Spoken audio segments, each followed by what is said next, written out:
And good evening, good afternoon, good morning, wherever your time zone is. Welcome to the Pro Baseball Experience, Season 27, Playoff Race Action. Hope everybody's having a good day so far. I'm your host, Legally Blind Gamer. Got a lot of stuff in store for you today, but before we get started, let me go ahead and invite in both of our co-hosts here. Joining us from earlier this season and former GM, great friend of mine, Rabbit Sponge. How's it going, Rabbit Sponge? What is up, people? I am looking forward to hopefully sweep Hummus God's indie team later. Speaking of Hummus God, welcome to our PB Commissioner, Hummus God as well. Hello. Yeah, when I saw Rabbit was joining, I'm like, uh-oh, this could get kind of feisty here. Indy/Nashville represented today. Welcome everyone to the stream. Thank you for hosting once again, LBG. Absolutely. A lot of great action today. Several playoff matches, potential seed setups, different priorities with how the teams are going to end up in the postseason. A lot of fun for us this afternoon. The way this is going to work out, everybody, is there are actually 2 3-game series left for the rest of the season. There is one particular game that we're going to take a look at, most likely in the first series, but most of the action we're going to do is going to be in the last series of the season. So it's going to be a 3-game series, and what we're going to do is we're going to disable the out-of-town scoreboard and let the individual games play out so that we can see the matches, like the last 1 or 2 games, play them out through different games for all the different teams that do have playoff potential, and hopefully have a lot of very interesting matchups coming up. So before we get started, I do have a couple of milestones that we want to take a look at this afternoon. The first one is that I believe it's Nashville Stars Walker Cato. OBX Walker Cato is coming up on 21 wins possibly for the first time ever in PBE history. They do have a match on the 11th of September, which is the 3rd game of the first series. And the stats I have here for this are 8 of the last starts are wins. The first starter since Brent Lomu and Blue Line in Season 17 to hit 20 wins. Broke the Aviators' all-time wins record, surpassing Philip Thompson with 19. First pitcher to win 19 games or more since season 22's Ryan Rose. And we also have another milestone here. Tom Shue. Tom Shue is sitting right now at 39 home runs. If he hits 40, he'll be the first player since Season 4's Julian O'Sullivan to do so, and the second in PBE history. So Walker Cato, Tom Shue, some great players, most likely Hall of Fame candidates and winners. Great stats for us to check out today, but we do have several minor league games as well that do have some significance. And what I'd like to do is take a second here, and we're going to just look at the standings here in the wild card, and basically right now there's a few different matchups that we want to take a look at. In particular here, the Kingpins and the Dillos. Dillos only 1 game behind versus the Kingpins, and this is for that crucial 2nd seed where they do get the bye week. The Miners do have a bye week because there are 6 teams, and so this 1st and 2nd slot, getting not only the home field advantage but also having the bye week as well, very beneficial into the playoffs. Also down here, further down, we do have the Lemurs, who do have a series to end the season here against the Dillos. So the Dillos, fighting to try and get this spot, and they're trying to play here against the Lemurs, which only right now 2 games ahead of the Dynamos with 6 games to go. Also down here underneath the Dynamos, we do have the Bears, which are just 1 game behind. The Bears and the Dynamos have a 3-game series to finish it out. So this will probably be one of the most important series that we'll be taking a look at today. But also here, this is very interesting too, is that the Wheelers and the Swifties play each other in their final 3-game series as well. So with the Wheelers just 2 games back, anything can happen here. All of these teams all the way down this line still have a decent chance to get some playoff action here going. So what we're going to do is we're going to go ahead and quick sim. Actually, let's take a second here since we did the minors. We're going to pull up the majors here as well. And basically, from what I understand, the big one that we want to look at here is the Nashville and Indianapolis matchup here. Both of them are at 71 and 31, and right now that is the best record in the Champions Division. So basically, this is for all the marbles to get the first seed, and hopefully, be able to get home field advantage all the way throughout the playoffs. Any thoughts from both of you on how the playoffs are shaping up here and how this is going to look today? I want to check. Can we check Pennant Chase for Vandals? We were going to do that last night. I don't think the Vandals lost that last spot. Wait, it says 0.6 for the wild card. So I remember last night. My prediction going into seeing the percentage was less than 5%. It's actually less than 1%. Would be literally the biggest miracle I've ever witnessed in PBE history by far. Like, it doesn't even come close. So, yeah, I was actually looking up quotes for winning and losing. Neither gold nor diamonds mind themselves. A guy named Johnny Dent Jr. said that. So a lot of people worked hard to get to this point, and people are going to be disappointed and people are going to be happy, and that's the beauty of our game here in the PBE. Absolutely. Rabbit Sponge, anything you'd like to add? I think as it stands right now, I believe Indy does hold the tiebreaker. So if the records match up at the end, it's going to have to work out that I believe Nashville will have to win 2 out of the 3 of the series, like mandatory, in order to get the tiebreak, I think. All right. Well, we have a lot of, and what's interesting here is that the Vandals playing the Sloths right off the bat here. This is probably going to be another crucial series, to take a look at as well. If Vandals can sweep this one, the problem is if we run through day 1, which we're about to, that could be over right now. Right. So.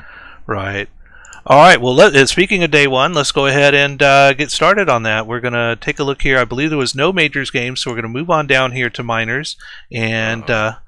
Let's see here. We're going to just do these one at a time here, and starting off with, and I'll do the first one, the Bears and the Kingpins. And the Kingpins are going to win this one 5-2, 9 hits to 10. Looking at our batting here. In fact, I just want to let everybody know we do have a bunch of games to cover here, so we're going to try and just get through these box scores as quickly as we can. So here are your batters. And here are your pitchers.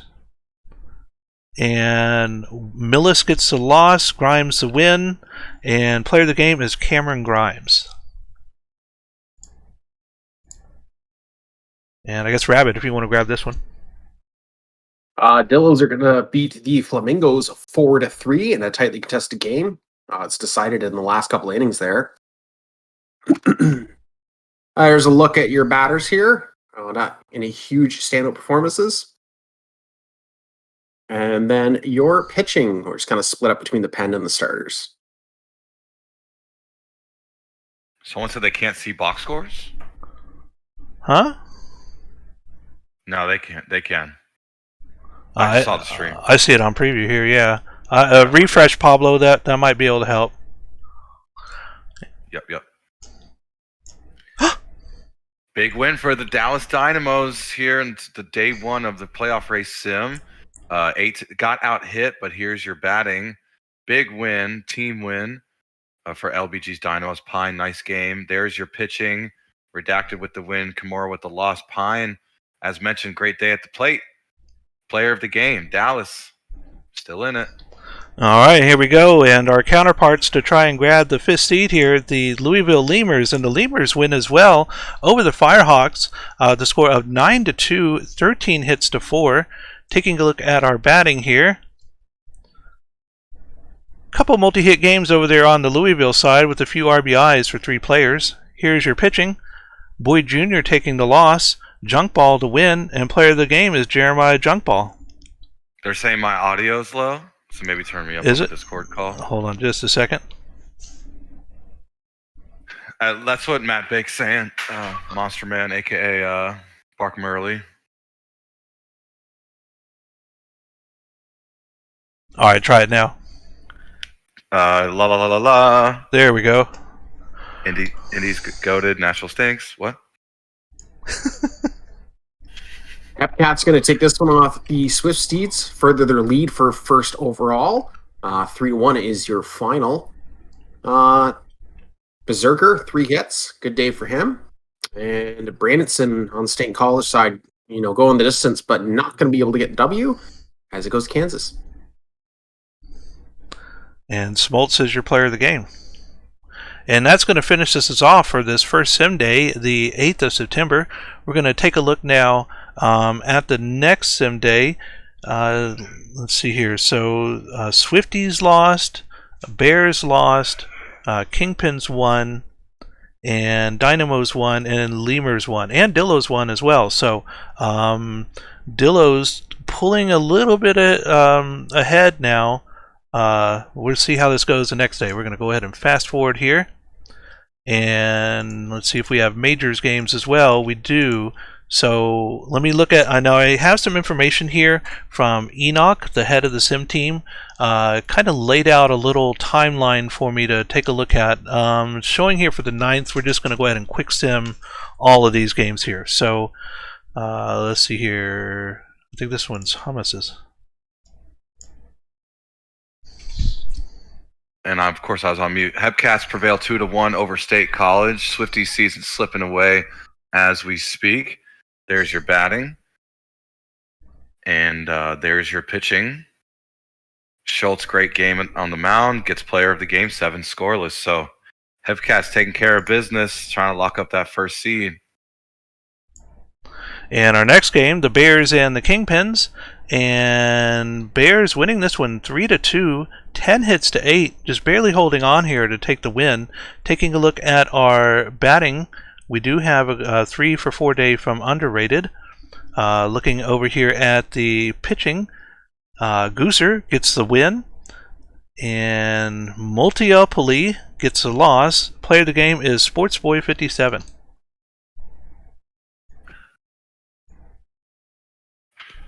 My poor Firehawks going to lose this one pretty big, 11-2 on 12 hits for the Lemurs. 3-hit day for Myth. A couple hit day there for Burrow. Scroll down to pitching there. Bit of all the Wilsons come out of the pen for California, but the win's going to go to Schwarm, and the player of the game is Andrew Myth. Dillos beating Florida at home. 5-4. Big right up there. Late in the season, Dillo's looking strong entering the postseason. There's your batting. LGM's last season as GM, so maybe you go out with a ring. There's your pitching. Laser get dinged up. Panda got the win. Bufflin of Florida is your player of the game. So on the losing effort, Bufflin puts up a great day at the plate. Here we go. Wow, and my Dallas Dynamos, after a 5-game losing streak, are starting to turn it around here at the most crucial point, winning this one 9-5, 11 hits to 12, pretty close in the hits department here. Speaking of batters, here we go. 4 for 5 from Sanders over there on the Anchorage side. Pitching-wise, Gusto takes the loss, Dirty Dog the win, and your player of the game is Josh Sanders. And that's going to do it for the minors. Taking a look here real quick, the Swifties lost, Lemurs won, Dillos won, Kingpins lost. So that's interesting. I believe that ties it up now. Let's see here. Check it. 61-61. Yeah, they're both tied there. Yeah, Pennant Chase. Yay, my favorite. My favorite is Pennant Chase. So scroll down to the wild card because the division's pointless. There we go. So Bears still got a 21.9% chance of making it. Dynamos, that percentage is really high. Lemurs need to win one more game to lock up a playoff spot. And look at that tie between the Dillos and Kingpins for the bye. Now, people have done their research in the majors when we used to have the bye in the first round, a 40% boost to your chances of winning the World Series if you have a bye. So that's pretty much almost as crucial as making the playoffs themselves. So Dillos Kingpins got to keep track of that for sure. Absolutely. All right, so that is the minors. We're going to move on now to the majors, and we'll just go ahead and actually let's keep the suspense going. There we go. Surge are going to Surge. take this one in extra innings, 2-1 on 13 hits. Close game despite the hit differential. 4-hit game for Schwanberg. We're going to scroll down to pitching because we got to keep it going, right? Wynn's going to go out of the pen to Botia with the loss going to Tachibana, and your player of the game is Hunter Havoc.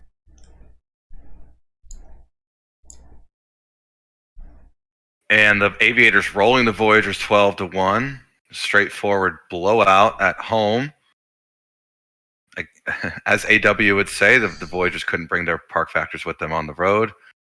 There's your batting. Sorry, I had to get that in. There's your pitching.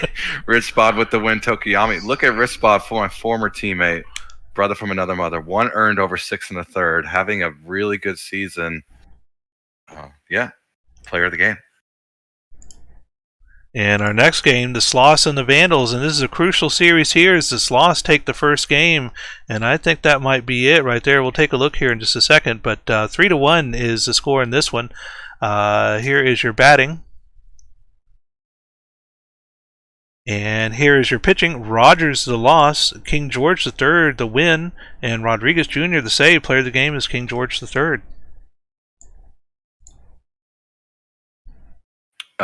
Raptors are going to beat Maui 3-1 here on just 7 hits.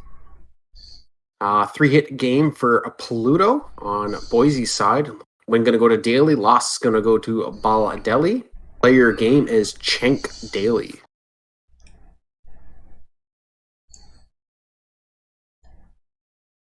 Toros win a thriller 10-8 at home. Wow, look at that. In the bottom of the 9th, Rogers hit a walk-off grand salami. Wow. Sheesh. Someone tells Jay Steele to wake up. I know he's on the West Coast. Maybe he's eating breakfast. Look at that. Jay Steele. They better have given him player of the game or else this is rigged. 7 RBI. Are you kidding me? Steve Rogers ties a regular season record for the Toros for RBI with 7. The Toros. What a win. And here we go, one of our other teams we're going to be taking a look at, and the Apex lose this win to the Supernovas, a score of 6-3. Here is your batting. And only one multi-hit game there from Johnny Tsunami for both teams. Here's your pitching. Galvin taking the win. Bolanos the loss. Player of the game is Tim Galvin.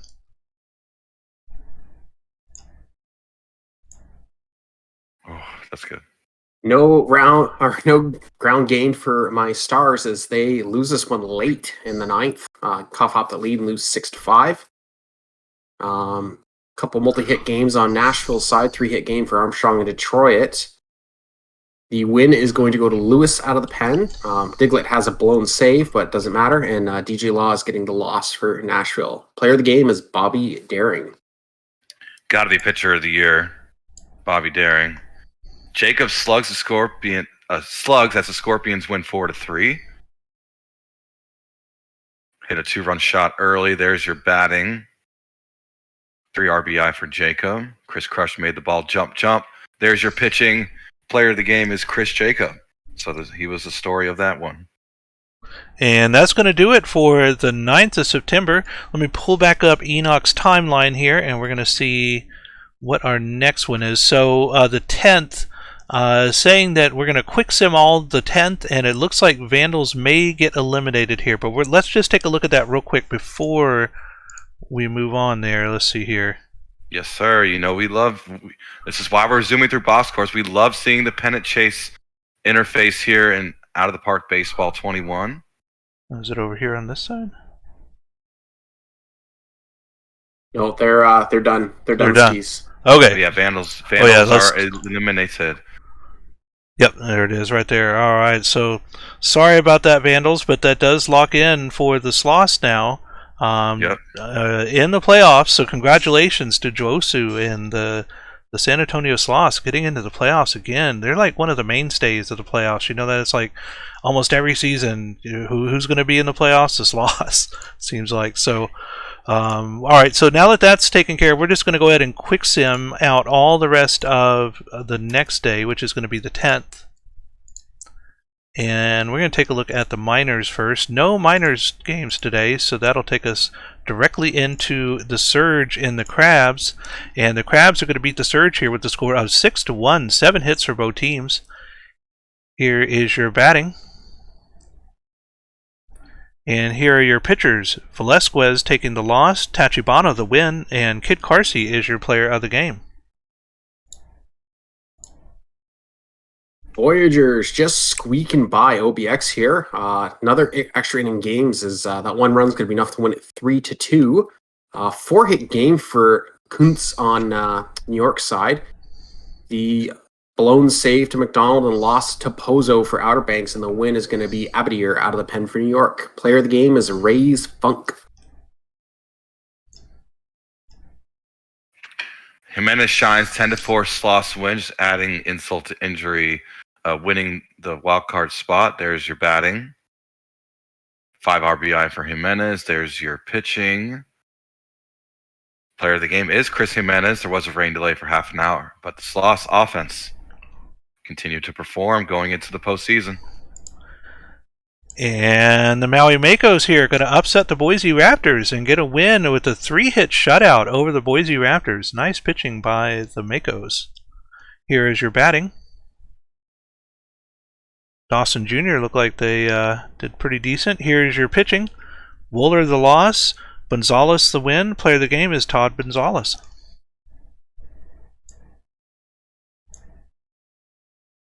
We have the Rougarous shutting out Cancun 5-0 on only 6 hits. Not a lot happening for the hitter column. A couple multi-hit games there. Your win is going to go to a DeFerrari. Jose 43 sneaking a save in his retirement tour, and Lemonade with the L, with the player of the game going to DeFerrari. Apex Supernovas a win again on the road. Let's see, batting. 2 RBI for Panda. There's your pitching. McQuack with the win, Dangley with the loss. Bentley gave up no runs, but McQuack gets the win. Joden gets the save, and McQuack gets player of the game.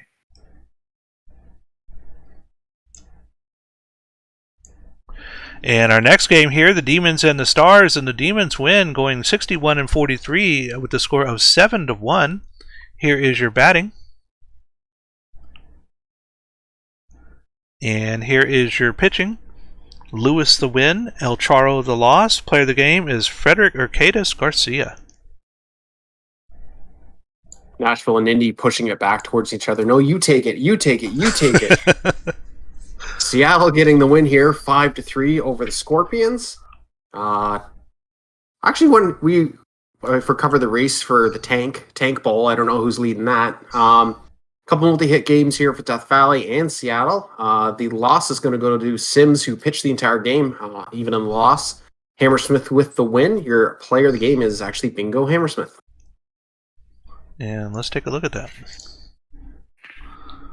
So we got the Crabs and the Surge at 34 wins. 3 back from them are the Makos. Over the other side, 27 for the Sea Serpents. So Sea Serpents right now looking like they're going to be the first overall draft pick if things keep going. But there are 3 teams here with 34 wins each, and 2 teams with 37. So that first 5 or 6 picks there are still up for grabs. All right, so that is it for this sim day. Let me pull back up Enoch's schedule here. And so 9/11 looks like we are going to do OBX and the Voyagers for Cato's possible 21st win. This will be very interesting. Pitcher wins is a stat people care about? That's crazy. Right? Okay. And here it is right here. And he's going to be up against Torkelton. Torkelton 12-5 with 3.23 ERA. Walker Cato 20-4 with a 3.25 ERA. I do believe I do have some stats for this one to read off. If one of our mods can go ahead and get a prediction going for this game. Let me pull up the stats here.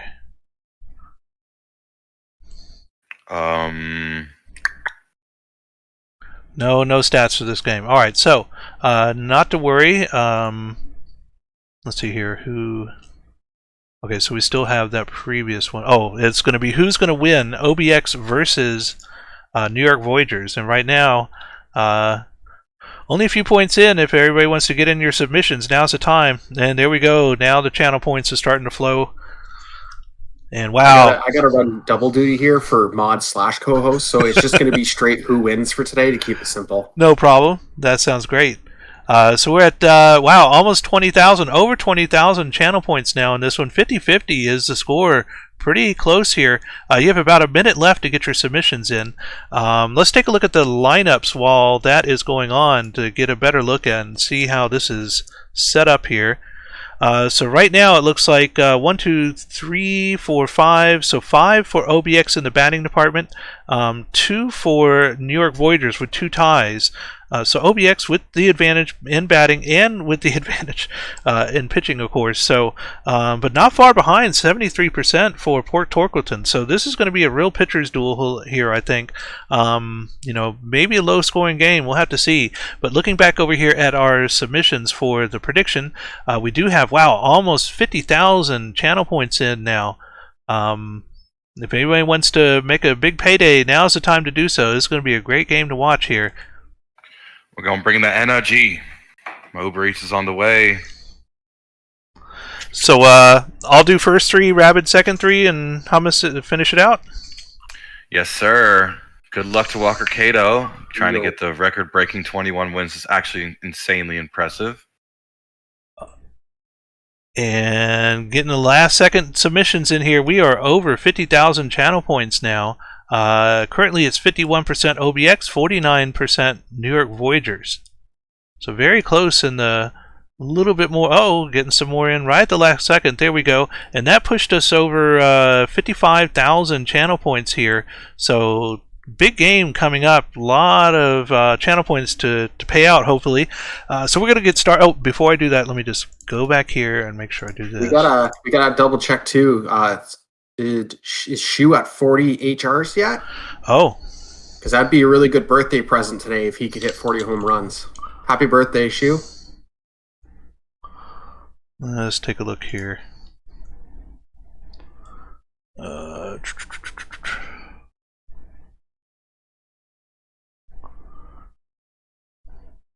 No, still at 39. So still needs one more. So we'll keep an eye on the box scores for that. Well, we're going to be watching the game, so we get to double down. Maybe we get the 40th home run. Maybe we get the 21st win. Yeah, double duty here. All right, so here we go. Starting off with Kevin Hunter to lead us off.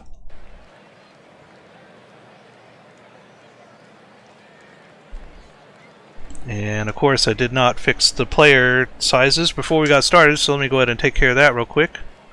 Yep, you can do that mid-game. And that is going to be a leadoff strikeout here. Whoops.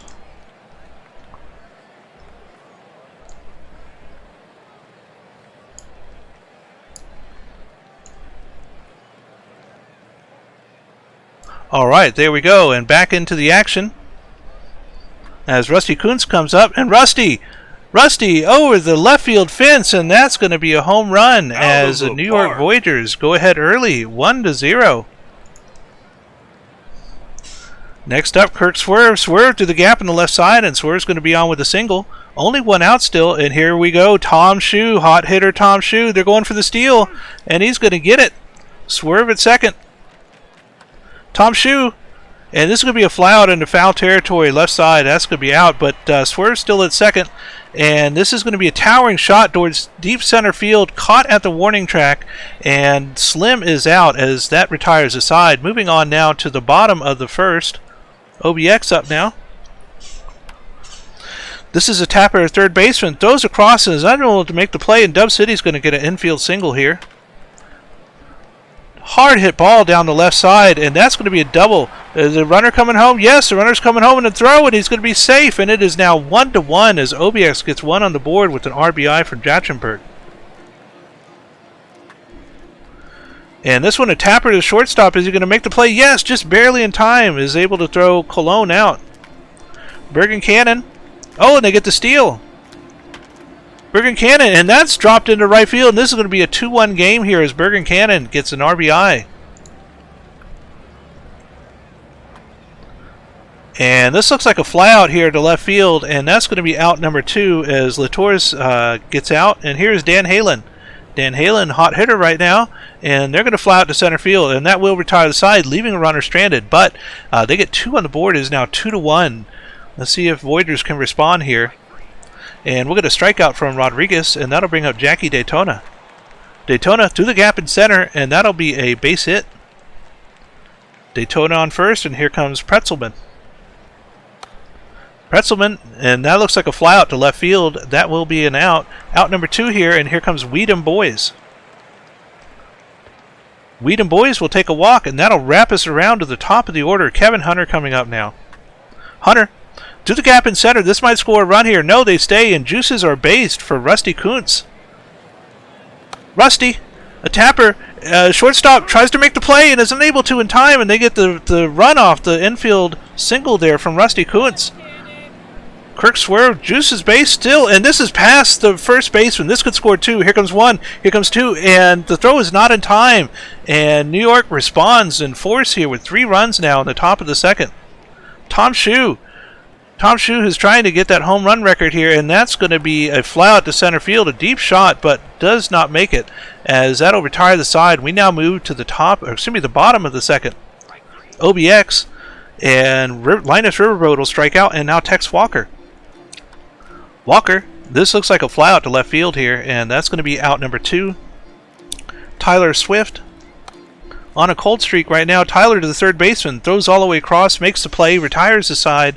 Top of the third we go, back to NYV again. And Barbados Slim over the wall, and that is a home run as Slim makes the score now 5-2 with the 1-run blast. Rodriguez will take a strikeout, and that'll bring up Jackie Daytona with 1 out. Jackie Daytona is going to be a flyout to center field here. That will be 2 outs for Peter Pretzelman.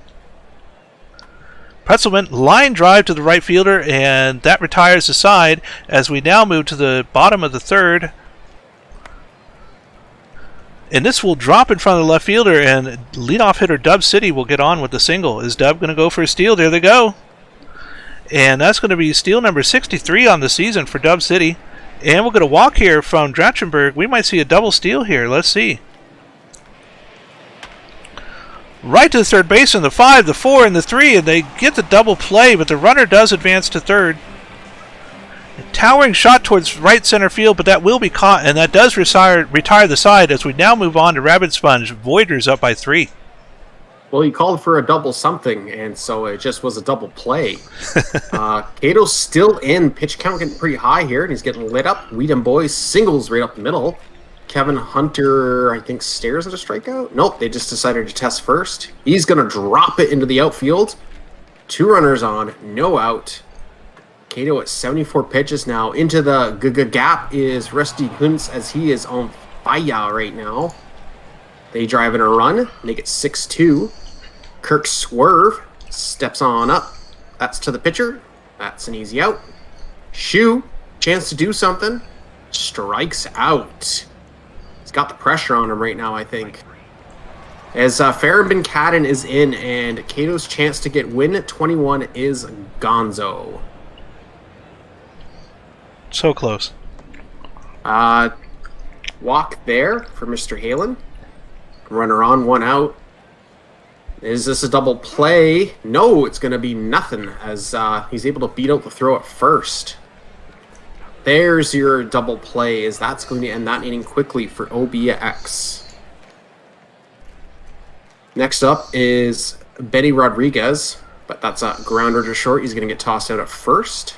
Jackie Daytona is able to draw a walk.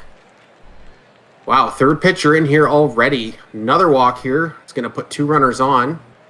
Ooh, Beans the batter. So we got bases loaded. Kevin Hunter up. Bumble. And, wow, Fumble Bumble is going to cause a run to score here as bases remain loaded. Kuntz, who has been absolutely money, they're going to test it, and they will beat the throw. So Sack Fly is going to put 90 RBIs up for him. Another gap shot here for Swerve, as that's going to cash 2, I think. Wow, he's going for third. Oh boy. Did he make it? He did. Shoot, that's high. It's going, but it's going to end up short. But they are up 10-2 now, as this game has gotten out of hand for OBX. There is your first out there at first. Little bloop into center field. It's going to be caught. Drakenberg trying to make something happen, and a nice sliding catch is going to take him off of the board. New York trying to keep this thing chugging along here. I thought that was going to hit the gap, but nice catch there. Center fielder. A walk here. Jackie Daytona goes down swinging. And that's popped up and caught out, as I think OBX is on their 4th pitcher now here, as we're heading to the bottom of the 6th. That's got some pop on it, and gone. See ya. Willie Colon, solo shot. OBX puts their 3rd run here on the board.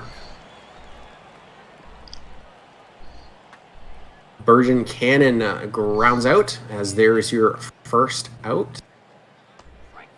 A strikeout here is Torkelton. Is 3 runs isn't ideal, but I mean he's got enough of a lead. He's pitching a pretty good game here. Dan Halen to 3rd. Can he get it? Yes, as he's going to get him out first as we go to Hummus God for the ending of this game. Man, that Rabid Sia is so iconic. People don't understand the history behind it. Right. Hold up. Whedon Boys is up to bat. And he's going to go for 2 and get thrown out. Swift is playing really well out there in center today. Kevin Hunter with a strikeout. Kuntz grounding out. They go down in order. Hold up. Whedon Boys was trying to get greedy and got thrown out. We'll go bottom of the 7th. Linus Riverboat drops one in right field. No, we're not disabling the out-of-town scoreboard till the very last day if we need to. If two teams are fighting for one spot and they're playing different games, then we want to see both games. And that's a ground out for Walker. Swift, ground out. Cut the lead to 6. OBX, 4 runs on the board now. Dub City, ground out. And that will end the bottom of the 7th. We'll go top of the 8th. Swerve, striking out, swinging. Shu, striking out, swinging as well. 0 for 5. That's like a diamond sombrero or whatever. Slim, now 1 for 5 after that strikeout. We'll go bottom of the 8th. And that's over the left fielder's head. That's going to be extra bases for sure. A sliding double for the hot hitter Drakenberg. Willie Colon, who took 1 yard earlier, the iconic Sia, and that's going to be a fly out. Bergen Cannon with a ground out. Pitching change, Choate, the bum. Latoris. Latoris will line out. Wow, Choate comes in and gets an out, despite all of the odds. Rodriguez, Matty Ice drops 1 in left, top of the 9th, looking to add to some insurance. Daytona lines out to 3rd. Pretzelman, little tapper. They get the lead runner at 2nd. 2 out, 1 on. Hold up, Whedon Boys struck out. So, last chance. Here we go, OBX. Strikeout, Choate. It's recorded 2 outs so far. Riverboat, strikeout. That's 3 outs for Choate. Last out for OBX. Tex Walker, and he struck out the side. Wow. And New York pulls off a dominant win on the road. Kuntz going 3 for 4 was a big help to that. They moved to 71 wins on the season. We didn't get what we wanted. We didn't get 21 wins. We didn't get Shu's 40th homer.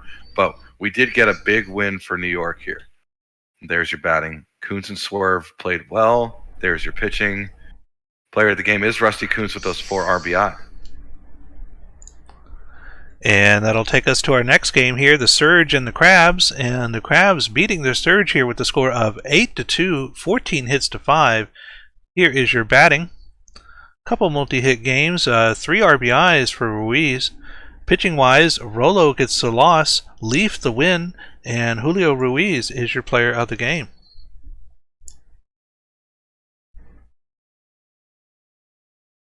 Sloths are going to sweep the Vandals. Like you said, insult to injury, and they just keep going, kicking them while they're down. 8-2 is your final, as Mr. Jimenez is going to have 2 hits and 3 ribbies on the San Antonio side. Rainier goes the distance, getting his 9th win of the season. Digger gets the L, as John Rainier is your player of the game. Boise gets a 7-2 win on the road, moving to 62 wins now. Safely in the playoffs. There's your batting. There's your pitching. Andrew Lucas went 7 1/3, gave up 2 as a player of the game. And that takes us to our next game, the Supernovas and the Apex. And the Supernovas just dominating the Apex here, getting their 35th win of the season with a score of 5-1. Here is your batting. 4 RBIs and 3 hits for Red Arrow. Here's your pitching. Baxter with the complete game win, their 6th of the season. Maple takes the loss. Player of the game is Red Arrow. Detroit is going to hold on to this one as they score in the 8th to win 2-1, as Nashville and Indy both continue to say, you know what, let's make this as stressful as possible for the final 3 games. There's a look at your batting here. Buswell actually goes 3 for 3. Your wins and losses are going to come out of the pen as DJ Law loses another one for them, unfortunately, on Nashville's side, and Diglett gets the W despite having a blown save. Your player of the game is Taylor Johnson. Rougarou scored late up in the Toros 4-1. In the top of the 8th, it was a Cook solo shot and a 2-run shot from PDS Jr. There's your batting. So homers were the difference for New Orleans. There's your pitching. McDougal, though, 7 1/3, really solid, 1 earned, gets player of the game. And our last Majors game for this sim day, the Sea Serpents and the Scorpions. And the Sea Serpents win here with the score of 7-6, very close one, 10 hits to 9. Here is your batting. 3 RBIs for Mr. Robot Elliot Alderson. Here is your pitching. Herbie Farnworth takes the loss. Maddox Jr. the win. McThornbody the save. Player of the game is James Barker. And that finishes us off for the Majors. And here we go, some minors. Dillows improving to 62 43 with a 4-1 win at home against Florida. There's your batting. There's your pitching. Jim Doig, LGM, went 5 2/3, gave up 1 earned as your player of the game. Lemurs are going to beat the Firehawks here late as it goes to extra innings. They put up 3 in the bottom at the 10th to really make sure they win. It was definitely probably a walk-off home run. 3-hit game here for Ramirez and the Cheese. The L is going to go to Beckett as your win is going to go to Tsunami out of the pen. Player of the game is Jas Smaxon despite the loss. And that takes us to our next game, the Kingpins and the Bears. And the Kingpins win here over the Bears 4-3, 7 hits to 6. Close game here. Here is your batting. And 2 RBIs from Lane. Here's your pitching. Dwight taking the loss. Mitch the T-Rex the win, and Smoothievert the save. Player of the game is Mitch the T-Rex. Wheelers win 4-2 at Dallas. There's your batting. Dallas trying to hold on to that last playoff spot. There's your pitching. Losing here opens it up for the Bears to see if they win. Oh, they lost in the other one. Okay. Ragnarok is your player of the game. Yeah, this one right here. Oh, wow. Swift Steed's going to drop the Hepcats here, 7-2. Hepcats are on a bit of a winning streak here. 13 hits for the Swifties.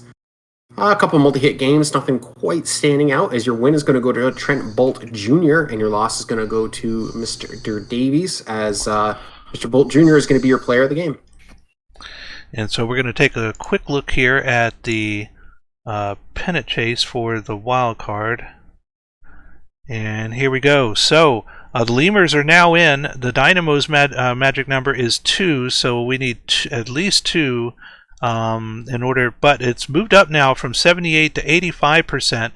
Only 15% now for the Bears. They'll probably need to have a sweep here, the Dynamos, in order to pull this off because I think the tiebreaker right now goes to the Dynamos because we do have the better team versus team record from them. I think that's number 2. I'm not sure what it is for Miners, how they determine the tiebreakers, because I don't think there is a tiebreaker game. But let's go ahead and move on now. For playoff spots, so for a playoff spots tiebreaker game, for division, it's just long.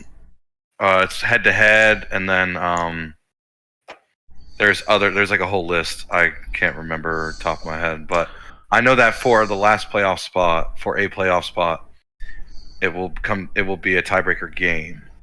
And we are down head to head first, and then it's like strength of schedule or something like that. Okay, yeah, strength of schedule. That sounds right. Yeah, but here we go. Apex and Stars, just 3 games left, and they're both tied at 71 wins here. So, very crucial games coming up for both of these teams here.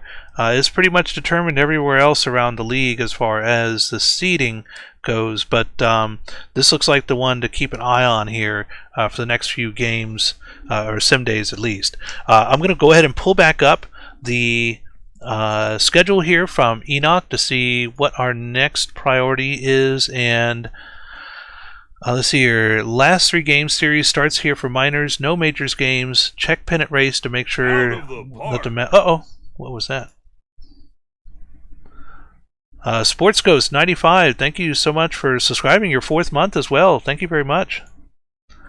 Last 3 game series start here for Miners. No majors games. Check pennant race to make sure the magic number is not at 1. If there is, show the team that can clinch. Turn BNN off. So here we go. Here's where we start to turn it off and do the individual games. So what's the actual last day of the season? I believe let's take a look here. So for the majors, it's the 15th. 15th. Okay. 15th, and then for the minors, it's 14th. The 14th. So they'll finish a day early, and then we'll have that last day. So I'm thinking here, if the minors is these first 3 instead of 2, 3, and 4. We'll probably want to take a look at these first 3 days most likely, and if something right at the very end, if on that 15th, Indy and Nashville are still tied, that we might want to take a look at one of those games. But I think from here on out, most of these are going to be minors matches. So we're going to go ahead and pull back up the scores, and we did all that. We did all this. So we're going to move on now to the next day.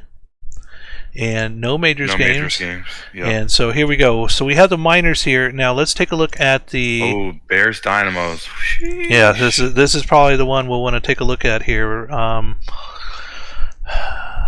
In fact, let's go ahead and do that because we know. In fact, let me pull up the standings one more time. We're going to take a look here. Chase.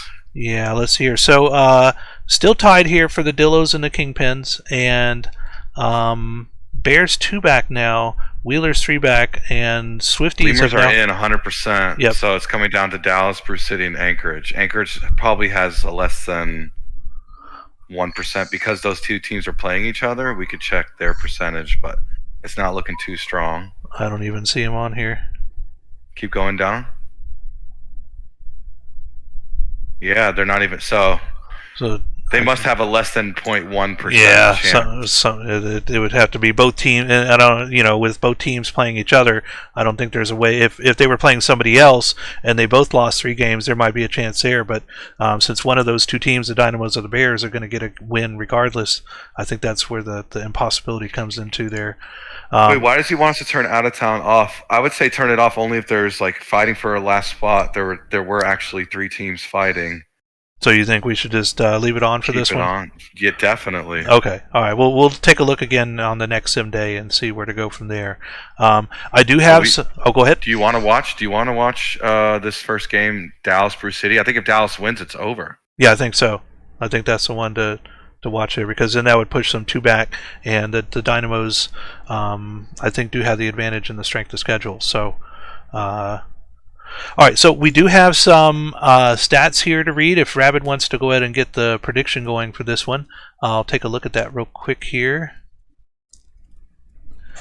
And here we go. For the Dynamos and the Bears, the Dallas Dynamos look to maintain their playoff chances as they face the hungry Brew City Bears.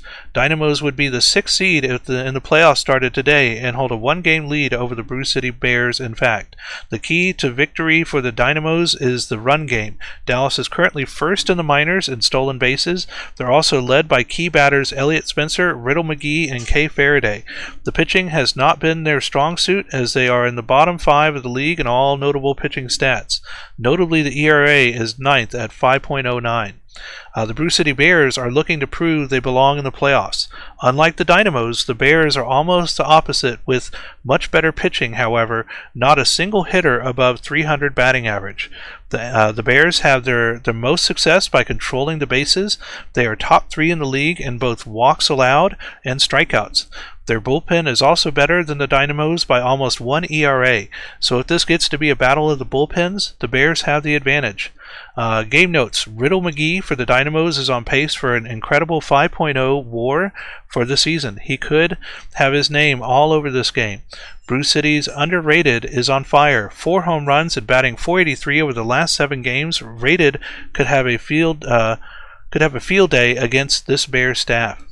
Alright, so there is our wonderful stats from the stats team. Thank you so much for that.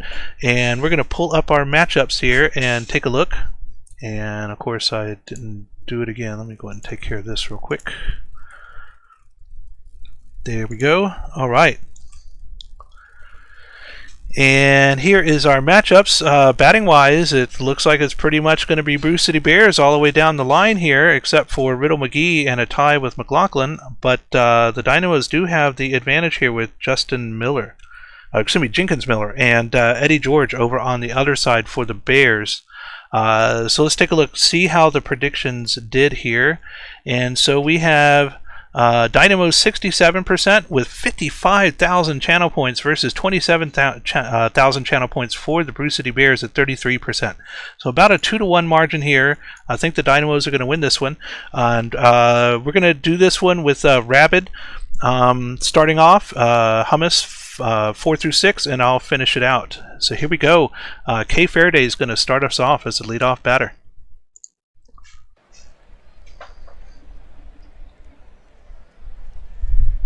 All right, we get going here. Dallas hoping to close this out, so there is no question whether they are in the playoffs or not. Now's your chance. Killer Instinct, let's go. First batter, that is a ground out, as McLaughlin is able to draw a walk. Spencer steps up. Can't get that one to drop. Wow, they throw all the way from left field to first just to double check that runner doesn't go. That's going for the gap, but I think they will run it down as they are going to get nothing for that inning. As Brew City steps up, Wolf is able to sneak that one past the third baseman as he's going to get on first. Underrated on fire right now. Unfortunately, he's going to ground out. Runner moves up to second, though. Stevie Steve is going to take the pitch as they steal third. As long as that's deep enough, it should give them the lead. Good throw, but he is going to beat that out as they get a 1-0 lead here for Brew City. Playing some small ball here, but Yanis Lux is going to go, no sir to that. I'm going to get a double. Didn't like what the announcer was saying. He's like, we're going to stop this small ball here and start getting things going, as Sosa's going to get to just drop. Throws coming in, but I think he's going to beat it as 2-0 here as Dallas starting to sweat already. That's up the middle. This is going to be 3-0 as they're starting to run away with this early, as Jenkins Miller needs to take a deep breath here and does get the out as Dallas steps back up. Nelson Cook steps up and he's going to get that one to drop in front of the center fieldman. Single here, 1 out. Jack Pine, same thing, right up the middle. 2 on, 1 out. Pablo Sanchez, that might be a double play, and it is, as that is going to end any push they had going there. Brew City stepping back up, hoping to get this lead here going. John Doe Jr. Nice dive, but they're going to fumble that as they're able to get on. Guy up first decided to run, but he tripped and fell. Doesn't matter because pop out there is going to get the out. And then a strikeout there. And they're going to get the runner going to second. As that ends the inning there. As Dallas steps back up, hopefully getting some offense going. That's a good start. As that's right up the middle. Nice little poke by Boston Elder. Kay Faraday. That is high into center field, but will be caught. Dennis McLaughlin draws a walk, so 2 on, 1 out. Spencer got to stay away from that double play. Is going to stare at a strikeout instead as ice cold Riddle McGee grounds out to first as Dallas is kind of going out with a whimper here right now. Bruce City steps back up. Leadoff walk there for Stevie Steve. Yanis Lux trying to go for the gap, but a little too much hang time as that's going to be caught in the center field. Jakob Sosa, that's going to be a double play ball as that is going to end my stint here as next up as Dallas steps up.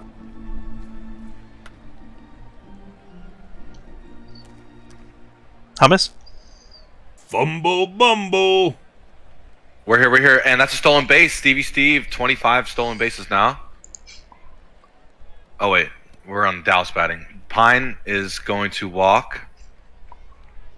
Stevie Steve gunned him out. Okay, so there's 2 walks now. Dallas trying to get on the board for the first time. Not going to though. Left 2 stranded. We're gonna go bottom of the 4th. Bruce City doing everything in this game to keep their season alive. McNasty with the ground out. Aldridge with a base hit. And that's a single. Doe Jr. Did they pick him off? Nope, they did not. And it was an errant throw from the pitcher. Fumble bumble. Bumble. And there we go, walk. So 2 runners on for Emerson. Emerson hit it hard to right. He's gonna tag up. He's safe. 90 feet from home plate. This is the last that runner, but Wolf struck out. Dallas got out of that jam. Now they got to put a run on the board to keep it interesting. Faraday, strikeout. McLaughlin with a line out. Spencer up the middle, base hit. Tying run on deck. McGee, that's deep and left, and that's gone. Out of the park. They put their first one on the board. They put 2 at the same time. McGee breaks a cold spell, took it 423 feet. My goodness, now Picasso. So tying run on first. And just like that, with some 2-out magic, Dallas is right back in it. Picasso, taking off. Successful. Cook. Shallow right, fly ball, fly out. But Dallas makes it interesting, puts 2 runs on the board. Underrated, drops one in left for a base hit. The hot hitter, Stevie Steve now, the catcher. Had that throw out earlier, walks. Lux with a pop-up and a pop-out to second baseman coming in shallow for that. 6-4, but not the 3. Ground out, fielder's choice for Sosa. McNasty with the fly out. So Dallas doing work with their pitching and defense to keep themselves in it. Pine. Strikeout. Sanchez draws a walk. Tying run on first now. Edler. Sanchez takes off. Steals second safely. Edler. Grounder to second. 90 feet from home plate is that tying run. Faraday drops one and left. It's a tie game. Oh, and they bobbled it. So she was able to get extra bases. Another Bruce City's first error on the game. But it wasn't costly. There was a fly out to end the inning. But Dallas ties it up here in the top of the 6th. Will Bruce City finally respond? Strikeout, swinging from Aldridge. Doe Jr. Infield single, leading run at first for Emerson. Emerson with a fly out. 2 outs now for Wolf. Flies out to left. We'll go top of the 7th. LBG. Finish off this game. I know you're excited. Absolutely. My Dallas Dynamo is coming in, trying to get this turned around here. Tied it up, and now we're at the top of the 7th, and this one looks like it's going to be a leadoff flyout for Elliott Spencer. That'll bring up Riddle McGee. No longer cold hitter Riddle McGee, but they will strike out, and now comes Picasso. So, right to the first baseman, runs over, makes a tag, and that is it for the Dynamos. Top of the 7th, stretch time now. Bears coming up, and we'll get a leadoff strikeout here from Underrated, and now Stevie Steve. Stevie Steve to the second baseman, throws over, makes a play, out number 2. Lux. And Lux strikes out, and that retires the side. Top of the 8th we go. Dynamos need to get some runs here. Cook will start us off. Cook strikes out, and now Pine. Pine strikes out, and Pablo Sanchez, who's in chat. Here we go, Pablo. Pablo striking out as well, and 1, 2, 3, bam, bam, bam, and that takes us now to the bottom of the 8th. Bears up again. Bears, and this is in the gap on the right side, and that's going to be at least a double here for Sosa. Yep, Sosa with 2 bases, and now McNasty. McNasty, this looks like a flyout here to center field. Is the runner going to tag? No, they thought about it. Aldridge. Aldridge to the third baseman, throws across, makes the play at first. Runner still at second. Doe Jr. Doe Jr. towards deep left field. And that is a base hit with a runner scored for a double. I thought that was a home run at first, but no. And we're going to get a walk here as Brew City Bears take the lead 4-3. Top of the lineup now with Wolf, and Wolf will take a walk as well. And Marin Rodriguez in deep trouble. Diaz Huevos coming in now in relief. This one hits the first base and runs over, makes a tag, gets them out of the side, but the Bears take the lead here with 1 run as the Dallas Dynamos now are up against the wall. Edler will strike out, and here we go, Kay Faraday. Kay Faraday, one of the best batters in Dynamo's history, and this one looks like it's going to fly out to right field, and McLaughlin, last chance here for the Dynamos. McLaughlin through the gap on the left side, that is a base hit, and that's going to bring up Elliot Spencer. The go-ahead run here, and McLaughlin's going to go to second, and now we have a runner in scoring position for Spencer. Spencer, this looks like it's going to drop. Are they coming around? And here he comes. No throw. And the Dynamos tie it up 4-4 in the top of the 9th. Sheesh. Elliot Spencer getting it done. And now Riddle McGee. Riddle McGee striking out, and that will retire the side. So Brew City Bears with the walk-off opportunity here in the bottom of the 9th as we get a leadoff base hit from Stevie Steve. And here comes Lux with a runner on. No out. Lux. This looks like a flyout here to right field. Will the runner tag? No, they stay at first. Sosa coming up now. Sosa, line drive towards the right fielder, and what a play! What a catch by the right fielder on the warning track, sliding to make that play. 2 outs now. And Tapper, the catcher, grabs that one, throws it across, makes the play, and we're going to extra innings as we have Rabbit Sponge on the top of the 10th. And I'm taking the 11th? Uh-huh. Dallas up to bat here. Mr. Picasso. I don't know if that's how you're going to pronounce it, but he flies out. Quick one out here. Nelson Cook can't get that one to drop as that's going to be called as well. That fielder getting all the work right now. And then Jack Pine to first as Dallas not really getting much done here as Brew City steps up. Strikeout by Vincent Aldridge. John Doe Jr. strikes out. Des Huevos having a good inning. And then a nice shift by the second baseman. It's going to be a quick 10th inning as we go to Hamas. At free baseball here on the playoff race sim. Both teams trying to get that 6th spot, that last spot in the minor league playoffs. That's a pop out for Sanchez. Edler with a ground out. So 2 outs, nobody on for Faraday. She's got speed, but she struck out swinging on a pitch way inside. We got Werewolf now. W.R. Wolf draws a walk. Winning run at first. The Bears looking to make some magic happen. Oh, Wolf taking off for second, tagging up. Is safe, so winning run in scoring position. And there it is. Up the middle, Stevie Steve. Wait, Wolf parked at third. What? Lux. Runners on the corners. Struck out looking. Sosa. Will this be the game? Will this be the storyline? A walk drawn by Sosa taking first. So McNasty now. Can you win it for your team? Here we go. Ranto Moon. Ranto Moon forces the fly out. And Wolf parking at third may be the storyline. He parked at third. He didn't go. We'll go top of the 12th. LBG, more free baseball. Oh my God. McLaughlin coming up now for the Dynamos. Need to get a run here. McLaughlin striking out. Lots of strikeouts here late in the game. Elliot Spencer coming up now. 1 out for Spencer. Spencer, line drive, and that's over the left fielder's head. This is going to be a double here. And now we have a runner in scoring position for Riddle McGee. McGee, cleanup batter McGee coming up now. McGee, past the second baseman. Is the runner going to go? No, they stay at third. Runners at the corners. 1 out. Picasso. And this is going to be a fly out to the pitcher. And 2 outs now for Cook. Runners at the corners. Dynamos trying to get something. And no, that's going to be a strikeout as they retire the side, leaving 2 runners stranded. Able to hold on. Bruce City Bears. Bottom of the 12th. Here we go. And we're going to have a leadoff strikeout from Aldridge. Doe Jr. Through the gap in center. Doe Jr. is going to get on with the single here with 1 out. Emerson to the first baseman. Goes to second, but not back to first again as they do get a runner out. 2 outs now. Runner at first.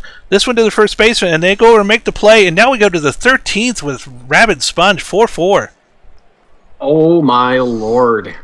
We're getting close, but no one wants to steal this one. Jack Pine, that's a pop out. It's not a good start, but we'll see. Pablo Sanchez, can you squeak something in there? A walk, we'll take it. As Edler steps up. Oh, ground out at first. Not going to get the man a second, so we are still alive here. Oh, pass ball. You hate to see it. Fumble bumble. Man on third, chance to win it. Kay Faraday grounds out to second. And we are going to keep going here. Bruce City rubbing their hands together. You know, let's see if they can't get it done. Leadoff walk.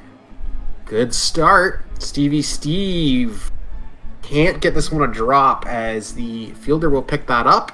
1 out, 1 on first. Yanis Lux. Double play ball? Nope, they're just going to get the run out first. Sosa, it's dropping. Is he going? No! Are you kidding me? First and third. Is that going to drop? Oh my God! Stop to take it as we are still going here, folks. One of the longest games me and LBG have ever done. Thank you, Rabbit, for joining us. McLaughlin, strikeout looking. Spencer, who parked at third earlier, a culprit of just not wanting to run. I guess the third base coach is part of that. It's a strikeout, and they strike out the side. Economides. What a half inning of work here in the 14th. Aldridge.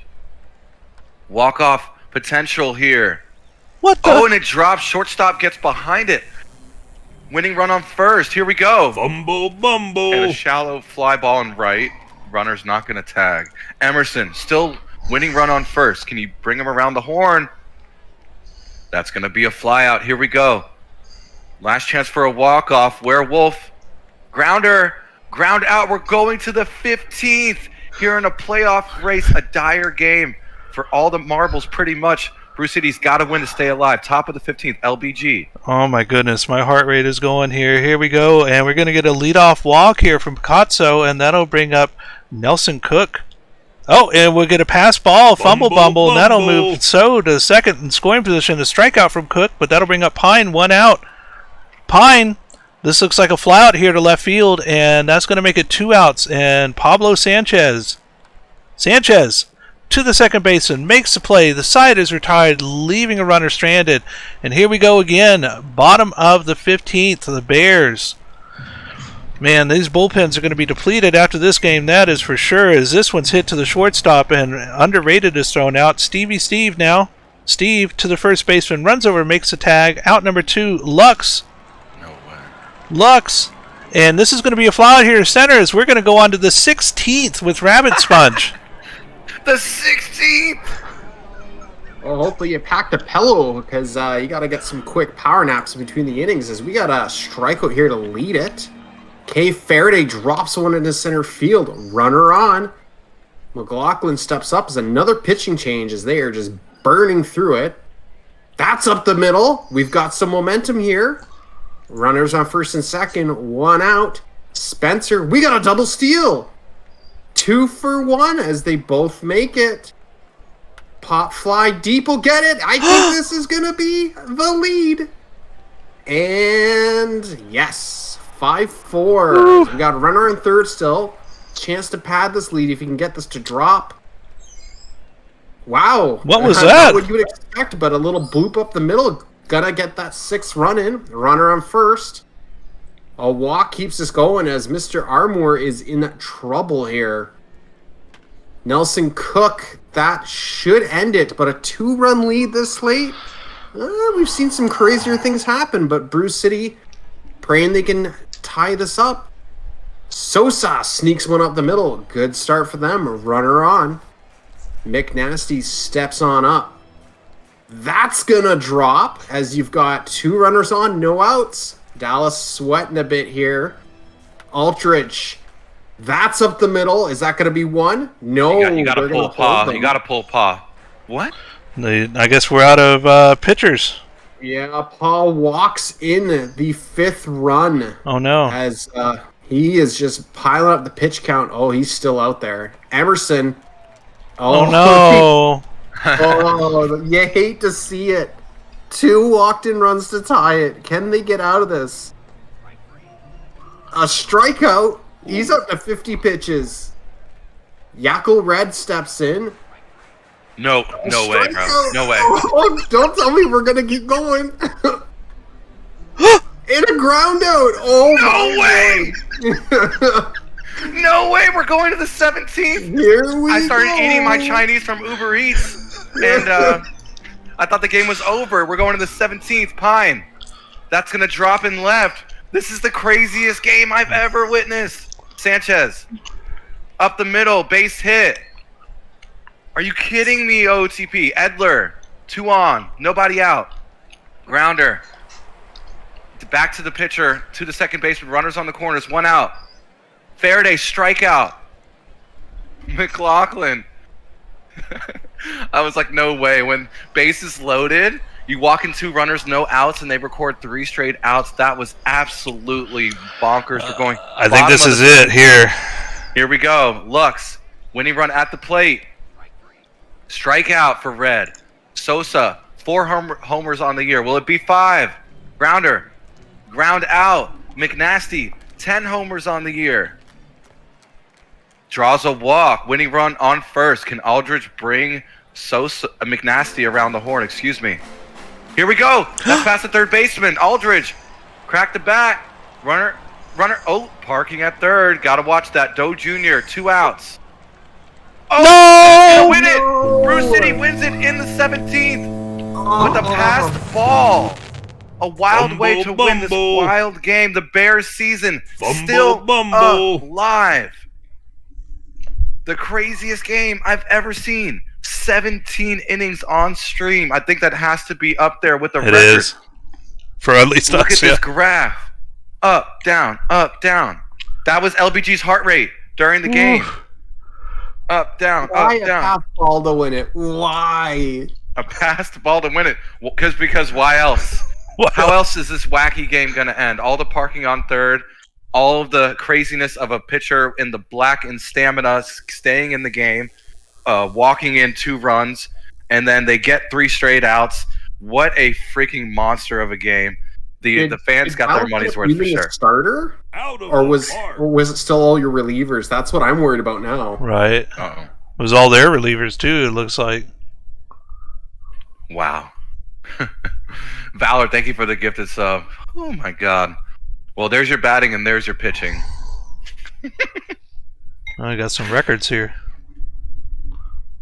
Yeah, we got a bunch. Lux sets a Bruce City record in an extra inning game for at-bats with 8. Faraday sets the Dallas regular season extra inning game record for at-bats with 9. Lux sets the Bruce City Bears regular season extra inning game record for at-bats with 9. So, Wow. yeah, one of the longest games ever on stream. It's got to be probably the longest game. 17 innings. Would love to see Out of someone the show me park. something else. Valor with the 5 gifted subs. Appreciate the love Thank you, that you Valor. show this community. Yeah. All right, well, after that disappointment, we're going to take a look at these other box scores here and then take a look at the standings and see how everything is shaping up. Taking our next game here, the Swifties and the Wheelers. The Wheelers losing here with the score of 9-4, and I think that might be it for the Wheelers. We'll have to take a look, but here is your batting. Couple of 2 RBI games over there on the Anchorage side. 5 RBIs for LeBlanc. Pitching wise, Ario with the loss, Brandonson with the win, and player of the game is James LeBlanc. You want me to grab this one? I'll grab this one. Flamingos take this one 7-4 over the Kingpins as they deny them those wins that they want to try and grab that seeding. 3 runs in the 9th by Kingpins just aren't enough to really get close into this. They tried. A couple multi-hit games, 3 ribbies for Bafuglagun. Bell is going to take the L as Kagamin is going to get the W, with your player of the game being Rin Kagamin. Oh, we just watched that one. Yep, wild one. Dillo's up and the Lemurs 5-1. Lemurs already in. We saw that they locked in that spot. There's your batting. People did things. There's your pitching. Player of the game's Harley Fank. 5 1/3, no earned. And our final minors game for this sim day, the Hepcats and the Firehawks. Hepcats winning 2-1. Very close game here. 8 hits to 5. 2 errors on the Firehawk side. Here is your batting. 2 RBIs from Montroy. Here is your pitching. Birdwhistle getting the win. O'Sullivan the save. And Grimes the loss. Player of the game is Lincoln Birdwhistle. And that finishes us off for the 12th of September. Let's go ahead and go back over here to the minors and take a look at the standings now. Actually, we'll do the pennant chase. And scroll this on down, and there we go. So, Bears get some points here back. They're at 28.1%. Dynamo is down to 71.9%. So I think if the Dynamos win either one of these games here, because it will push the Bears down, all they need is just one more win, and that should lock it up for them. Let's take a look here at the other big matchup, the Dillos and the Kingpins. And Dillos with the 1-game lead here with 2 games to go. So Dillos getting the advantage back from the Kingpins, moving up into the 2nd seed. And both teams playing 7-3 their last 10 games. So they're both doing exceptionally well. We'll have to see how that turns out with just a couple games to go. But we're going to move over here now to the majors, and I think there was only that one that we needed to look at here for the Apex and the Stars, and they are both tied still with 3 game series left to go. So we're going to move on now to the next sim day and pull up our standings, and let me just take a look at the information I have from Enoch on our schedule here, see what we have for today. Today is the 13th. Last 3 game series starts for majors. Very likely no playoff spots left for grabs unless Van Miracle. This is about winning the division for Indy and Nashville. Keep an eye out. Indy has season head-to-head at 6-3 coming into the series. Show Indy and Nashville if someone is up a game. If tied, quick sim, check minor's magic number. Quick sim if number is higher than 1. So, let's take a look and see what the magic number is here for the pennant chase. And it's still 4 over here for the Stars. Excuse me, for the Apex. Magic number of 4 for the Apex. So, looks like we would quick sim that. Let's go ahead and go back over. And I think it was 2 for the Dynamos as well, wasn't it? So, did the Raptors lock? Yeah, they have 2. Did the Raptors lock up the division yet? Let's take a look. 62 of 59, so they only need 1 win here in order to do it out of their next 3 games. I guess we could watch that next. Keep Out of Town on. Oh sure, okay, all right, we can do that. And since there is no minor games, it wouldn't affect any of those other ones either. So yep. All right, that sounds great. So we're gonna watch now the let's see who Raptors and let's see who Raptors play. I got you, chat. You know I'm reading chat more than I'm actually paying attention to LBG talking to me. So I've been in trouble many times with LBG's. I've been on his S-word list many times because I'm too busy reading you guys and not paying attention to him. So I got you. We got this. This is going to be a great game. Boise gets to lock up the division potentially against Vancouver, who would be playing spoiler. All right. Well, if Rabbit wants to get a prediction going here for us, we'll take a look at. There's no minors games, right? Taco Shop's asking. Let's take a look. Doing Raptors versus Vandals. Oh, there are minor league There are games. minor Oh, games. Oh geez. boy. Okay. So, but the magic number for Dynamos is not. It was 2, not 1. Should we show both? Should I turn BNN off and show Yeah, both? we're gonna have to. I mean, this is people ask, why would you ever turn out of town off? And this is why you turn out of town off, because we kind of need to show 2 games today. I think honestly the Dallas Bears game is infinitesimally way more important than the Boise game because that's just for seeding. This is for actually like keeping their season going. All right, so let's do this. Let's do the Boise game first with the BNN off, and then we'll get the Dynamo. Since we just watched the Dynamos Bears, we'll watch them afterwards. How's that sound? I'm cool with that. All right, so I guess we're going to do a prediction here for the Raptors and the Vandals, and here's the look at the matchups for anybody wanting to make a prediction. And right now we have. I like that. The only 2-person female GM tandem in league history, right, Rep? This is the first time ever, the only time ever we've had 2 women be a GM of a team at the same time. I think that's really cool. Yeah, you're and right. They may win the division right here. Right? Yeah, good call. I I'm like confident your taking a play on break word. from that crazy series. What do you say, Rapid? I like my play on words, so it's like double meaning, right? Because with makes me think Jurassic Park, and it's like clever girl. Right. All right, well, let's see here. We've got about a minute left on the submissions. About 10,000 channel points in. Big chance for a payday here. If you want to get some points in at the last second. We've got about 45 seconds left, and here we go. They're starting to flow in now. We're about 15,000 channel points total. 54% for the Vandals.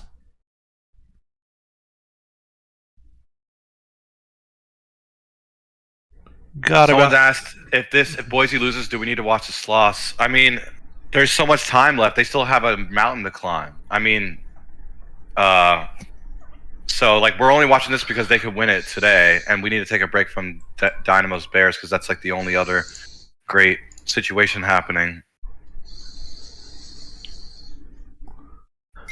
All right, so we got about 15 seconds left to get your submissions in. Pretty tied up here at 51-49. Vandals with the slight edge. Oh, and there we go. Somebody pumped in about 3,000 for the Boise Raptors. 59% to 41% now. Last chance. And there we go. Submissions are closed. Vandals at 46%, 10.3K versus the Boise Raptors, 12K at 54%. And so we're going to have Rabid start this one off. I'll do the middle 3, and we'll let Hummus start this one off. I'll do the middle 3, and Rabid will finish this out. How's that sound? Let's do it. All right, so we'll go ahead and just do this real quick, just to be thorough. Turned off out of town. I think I saw you did that. Let me just check again. Let's do it. All right, here we go. And our first batter is going to be Raptors win. They're in the division champ slot. Same day, if the Dynamos win, they make the playoffs. So a couple teams just need to pave their own path. And here we go with Bridget Westfall, our leadoff batter, with Hummus God starting us off. Here we go. It was going to be a minors only sim until chat suggested this game. Bridget Westfall will step into the batter's box. Takahashi, Glims TC, will get Westfall to ground out for out number 1. Andrew Oram, career Scorpion, now a Raptor, draws a walk. Toot Blonde. Grounder to first. The 3-6-3 double play. Nice defense from Vancouver to end the top of the first. We'll go bottom of the first. It's funny, all 3 of us in the booth have our roots in Vancouver. Shider me. Over. Oh, nice catch. Was that Bridget? It was. Bridget Westfall put on the Jets and went and got that one. That's a strikeout from Doctor. I've been on both of these teams, so it's kind of weird for me. Yeah, you played for both. Yeah. Sack Lodge, 2 outs, nobody on. And Sack Lodge will fly out to end the first. Nothing doing for both teams. We'll go Petra Sabor, the GM. Will line out to the third baseman in foul territory. Johnny Baseball, the hot hitter, strikes out swinging. Parker Beecham. Up the middle, base hit. Well, we see some action on the scoreboard. Menard, the old man in the gap. Beecham's got some speed. Looks like she'll come around to score. And they will. And Menard hits a triple. RBI triple. It's now 1-0 Boise. Big hit Beecham. And then the veteran RJ Menard helps Boise get their first run. That will end the second. With the Hodge fly out, will go bottom of the second. Sam Andrews, co-GM for one last season. Rips one into left for a base hit. Matt Giacomo. 3-6, but not the 3. 1 out, 1 on for King. King will pop out the second. So Herb Sessions. Herb Sessions with the grounder. Ground out to end the second. We'll go top of the third. Bodnar. Bodnar got hit upstairs. That's a walk. It's a bean to batter. Bridget Westfall now. 1 on, nobody out. Oh, a nice play from third by Dan King to get the first out. Orem flies out for the second out. Toot Blonde, the cold hitter, strikes out swinging to end the top of the third. They score nothing. McMuffin, that's deep and that's gone. The old man in this last stream game potentially. Toby McMuffin hits one 431 feet. Out of the park. 12 homers on the season in his last season. Toby McMuffin. My friend DG O'Houlihan with the strikeout. Wow, that was awesome. Scheiderme with a grounder and a ground out to end. Oh, excuse me, that was the second out. Jay Doctor with a grounder. That will end the third. We'll go top of the fourth. I think it's Rabbit. No, it's LBG. Mm-hmm. And so here we go. Middle of the lineup for the Raptors, Sabor, Pluto, and Beauchamp. Petra Sabor, former Dynamo, and that's going to be up through the gap in center, and that will be a base hit. Leadoff single. Hot hitter Johnny Pluto, line drive to the third baseman. Grab that one. Third baseman gets this one. They get the 5, the 4, and the 3 with the double play, and that will retire the side. Moving now to the bottom of the fourth. Vandals up. This one to the gap on the right side, and Sack Lodge is going to get on with a leadoff single. Sam Andrews. Oh, Sack Lodge going for the steal, and they're able to get it. Runner in scoring position now for Andrews. Andrews will strike out looking here, and that'll bring up Maggiacomo. Maggiacomo to the third baseman. Are they going to beat this one out? No. They make the throw in time, and the runner does move advance to third. And this one's way over in the left field side, and that's going to be a 2-run blast as Vancouver now takes the lead at 3-1. Out of the park. And that one looked like it hit him. Yes, it did. A hit batter. They will take the base. Sessions moving to first. Strikeout here looking for McMuffin, and that'll retire the side, leaving Sessions stranded. But Vancouver gets 2 on the board. Top of the fifth we go. Over in the gap on the left side, bouncing against the wall, and runner going to second. Will they go to third? And yes, they are going to third. What a great hit by RJ Menard. Runner at third now for Hodge. Dylan Hodge here. Hodge to the shortstop. They will get the sacrifice here as the runner comes home to score. It is now 2-3. Bodnar through the gap in center, and that will drop for a base hit. Runner at first now with 1 out. Top of the order, Bridget Westfall. And Bodnar going to second, and they will get the steal. Runner in scoring position now for Westfall. Westfall striking out. That is out number 2, and here comes Andrew Orem. Orem to the gap in center. This might score. Here comes the runner, and they're going to be in safe as Andrew stays at first. RBI single for Orem. This one to the shortstop. They do get to play at second, and Bland is out. That'll retire the side. But halfway through this game, it is tied up 3-3. Here we go, bottom of the fifth. Vandals, hard hit ball through the gap in the right side for Muckers O'Houlihan, and they're going to be on with a single. Shadermi taps one to the pitcher. Runner advances to second, but they do get him at first. Jay Doctor will strike out, and now Sack Lodge with 2 outs.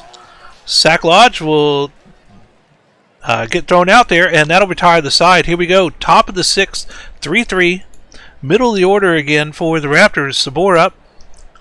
Petra to the shortstop, and that is out number 1. Hot hitter Johnny Pluto.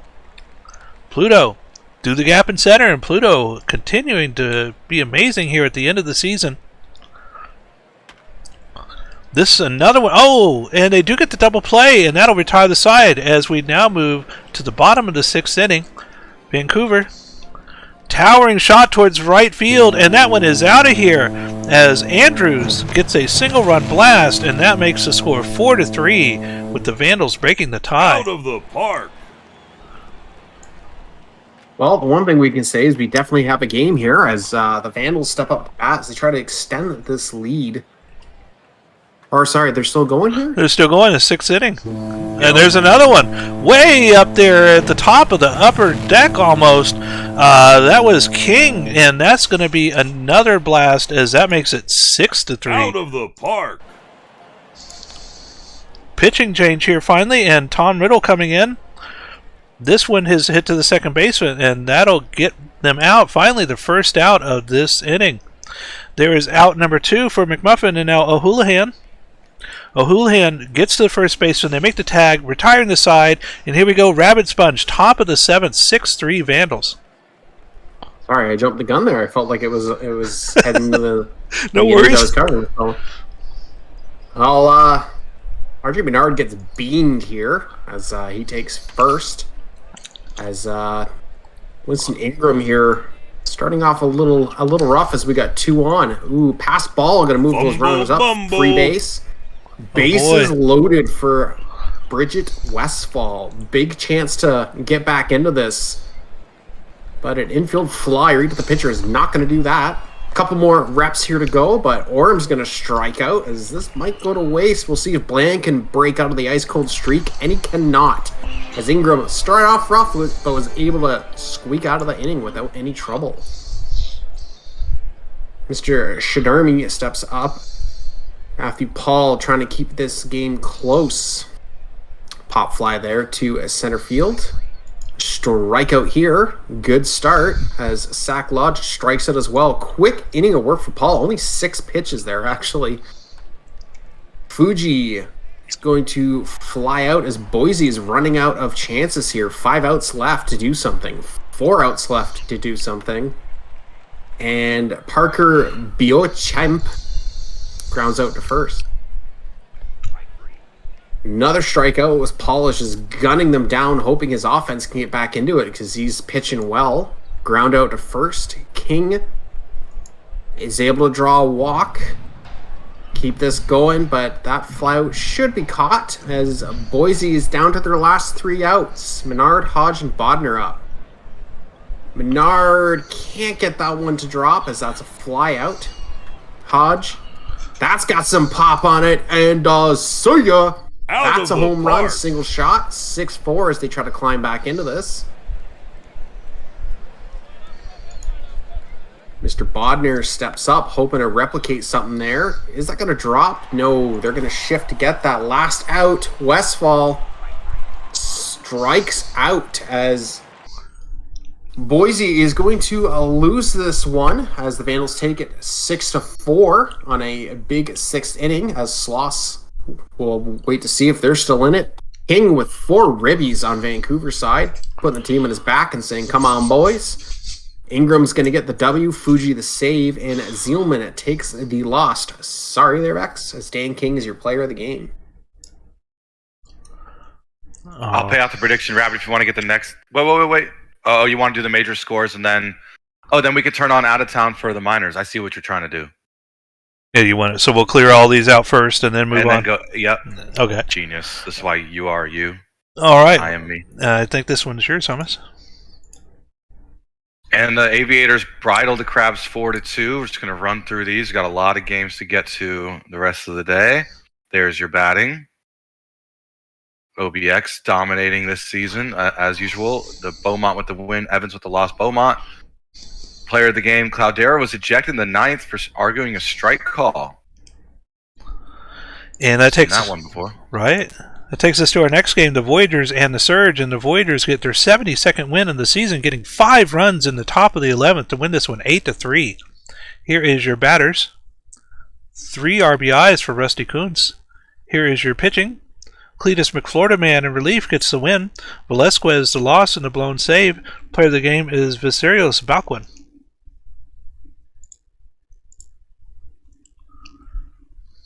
Sloths are going to win, so they are still in it as they beat the Makos 3-0 here on 8 hits. A couple of multi-hit games for a couple players here. Nothing quite standing out. 2 ribbies for Ciudad on San Antonio's side. Greer is going to get the W with Johnson the save, and unfortunately, LBG, you're going to take the L there for Maui. Still a decent outing as Billy Greer is going to get the W. So close to finishing out the season below 5 ERA. Damn. Definitely an improvement from last season, though. Right. Knight Rider. And a walk-off win in the 12th. McGruff with a walk-off run-scoring single. Wow, look at this. The Sea Serpents tied it up in the 9th by scoring 5. Wow. And Seattle getting the win, closer to 30 wins now. There's your batting. And there's your pitching. Scruff McGruff is your player of the game. Cool little game here. And the Apex and the Stars, big series here, and Apex is going to take the lead in the first game of the series, moving now to 1 game ahead of the Stars, winning this one 5-3, 10 hits to 6.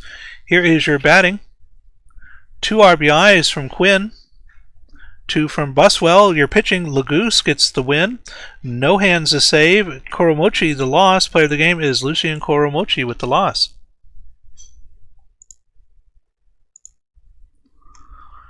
Sarasota, that's 4 in a row for them. On a bit of a tear here to end the season as they win 11-4 over Detroit. 3-hit game for Stack and Paper, 3-hit game for Arrow. As Mr. Vaughn is going to take the L. Bill the Hill gets his 9th win of the season in his last start, as your player of the game is Io Torrent. And our 2 next homers for Torrent. Right.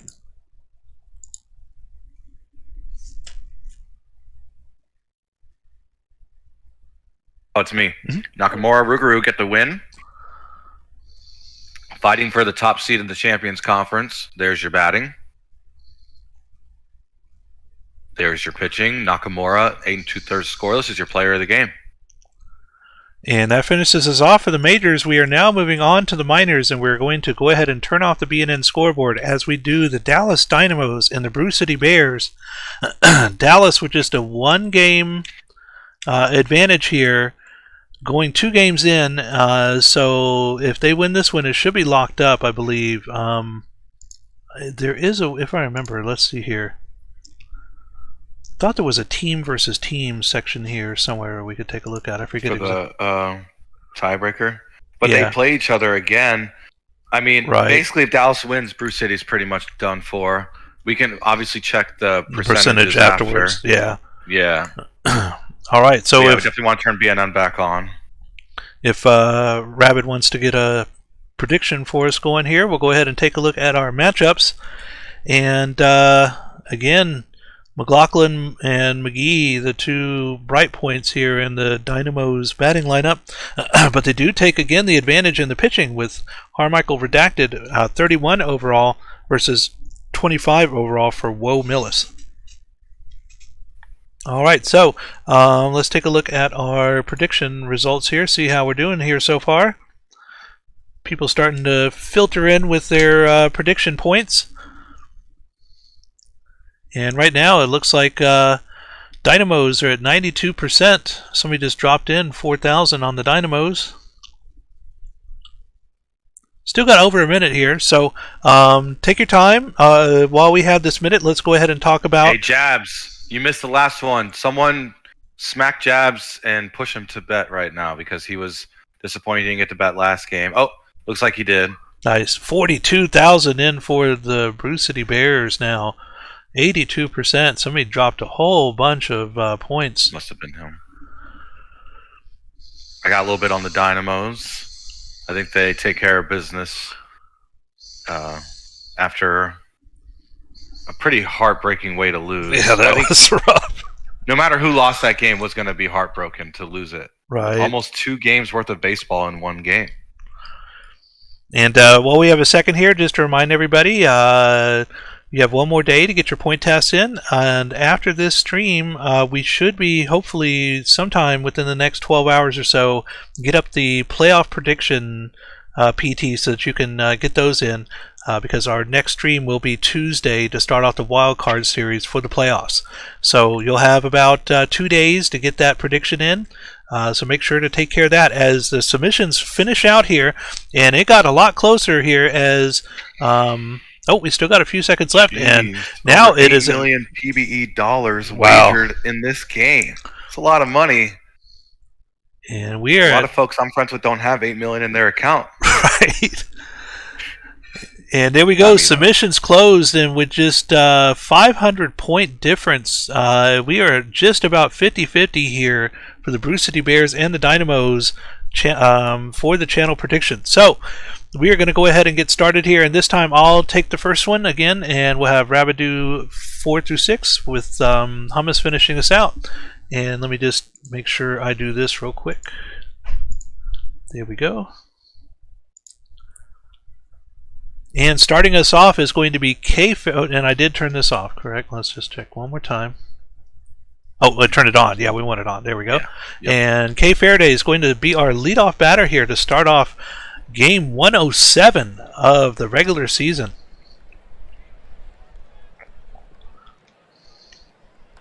K Faraday is going to hit one to the second baseman, and that will be out number 1. That'll bring up McLaughlin. McLaughlin will take a walk, and will they go for stolen base number 47? No, this one's going to be a 6-4-3 double play, and that will finish out the side, and here come the Bears. The Bears, who finished it out in 16 innings the last game. This one's going to be hit to the shortstop for an out. Towering shot towards deep center field, but it is before the warning track. That is caught, and underrated is out as well. Here comes Stevie Steve. Stevie Steve check swing, but they will get the walk on that one. Lux now up. Lux, and this one's hit towards center field. That will be out, and the side is retired, leaving a runner stranded. Here we go. Dynamo's up again. Top of the second. McGee. And Riddle McGee will strike out looking, and now Picasso. So we'll take a walk, and will we see stolen base number 36? There they go. And he is in easily with a runner in. Oh no, they got him out. It looked like he was safe, but apparently not. As that one is hit to the first baseman, runs over, makes a tag, and that retires the side. Just like that, we went from 1 out to 3, as now the Brew City Bears come up bottom of the second. Leadoff strikeout here for Sosa, and now McNasty. McNasty will take a walk, and we have a runner now at first for Aldridge. Aldridge through the gap on the left side. That will advance the runners 1 base, and now we have 2 runners on for Doe Jr. Doe Jr., this looks like a fly out to center field here. Runner does not tag. Emerson now with 2 outs, 2 on. Emerson, and this looks like another fly out, and this will retire the side as the shortstop gets that one. And we now move to the top of the third. Only 1 hit now between both teams. This one's to the second baseman, and Pine is out. Here comes Pablo Sanchez. Sanchez, and this looks like a fly out to right field. That is out number 2. Boston Edler. Edler to the third baseman, throws across, makes the play. 1-2-3, side retired. Bottom of the third we go. Top of the order here for the Bears. And this one's going to be a fly out in foul territory, right side for out number 1 for Wolf. Underrated now. Right to the first baseman, 5 feet away from the bag, and that is out number 2. And almost the exact same play, 1-2-3 innings, side retired. We now move to Rabbit Sponge, top of the 4th, still 0-0. Well, this one's definitely started off a bit different than the last game, as Right. we have a defensive and pitcher's duel here. As there is a strikeout there from K Faraday. McLaughlin steps up. That's going to ground to second. Quick second out there. Spencer trying to get something going here. That is going to go over the top of the head of the center fielder as you get a double, 2 out. It's going to have to touch grass if they want to get something going here, but his strikeout is going to put that to waste, unfortunately. Lux steps up. That's to the third baseman. We'll get him out at first. Sosa takes a swing, and it's like a curveball on the ground, but they were able to get it. McNasty is going to fly out as the catcher takes a pretty long stroll to go get that one. As these innings are flying by, as there is another out there quickly to start. Both teams only 1 hit still, as Cook whiffs on it. And then Jack Pine pops out as like 4 people move for that, and I think that was the second baseman who ended up getting it in the end. Yeah, I think so. Mr. Redacted is going to walk Aldridge as Doe goes down swinging. Emerson to the pitcher. Will this be a double play? No, they'll get the leadoff runner, though, at second as the man stays on first. And that's going to fly out to center field as that is caught. As we're through 5 innings just like that. That is going to squeeze in there as you get a leadoff runner there for Sanchez on first. Edler grounds to second. I thought that might have been a double play, but he didn't make a run for the bag. But you will get the out at first. Pop Fly is going to hold the runner at second. McLaughlin steps up, hoping to get something going here. And he will, as that's going to touch grass. They're going to send the runner, and he will get in there. That was close. But your first round of the game is going to go to the Dynamos. Stolen base attempt. He gets there with time to spare. Maybe got something going here. Unfortunately, Spencer cannot get that to drop. But 1-0 lead. Bruce City, can they answer? Underrated to the second baseman. That's your first out. Steve grounds out at first. He's out. And Lux, last chance for this inning here. The shortstop, and he's going to throw him out at first as we go to the final 3 innings with Hummus. I've been asked to mention if the Voyagers win one of their next 2 games, they tie their franchise or break their franchise high for wins in a season. Nice. McGee with a base hit to the left side. That's going to be a fly ball, probably a fly out. It will be for out number 1. Picasso. Cook with a grounder. They get the lead runner. 1 out, 2 out, 1 on for Pine. And that will end the inning. Top of the 7th is completed. Bottom of the 7th, Brew City down 1.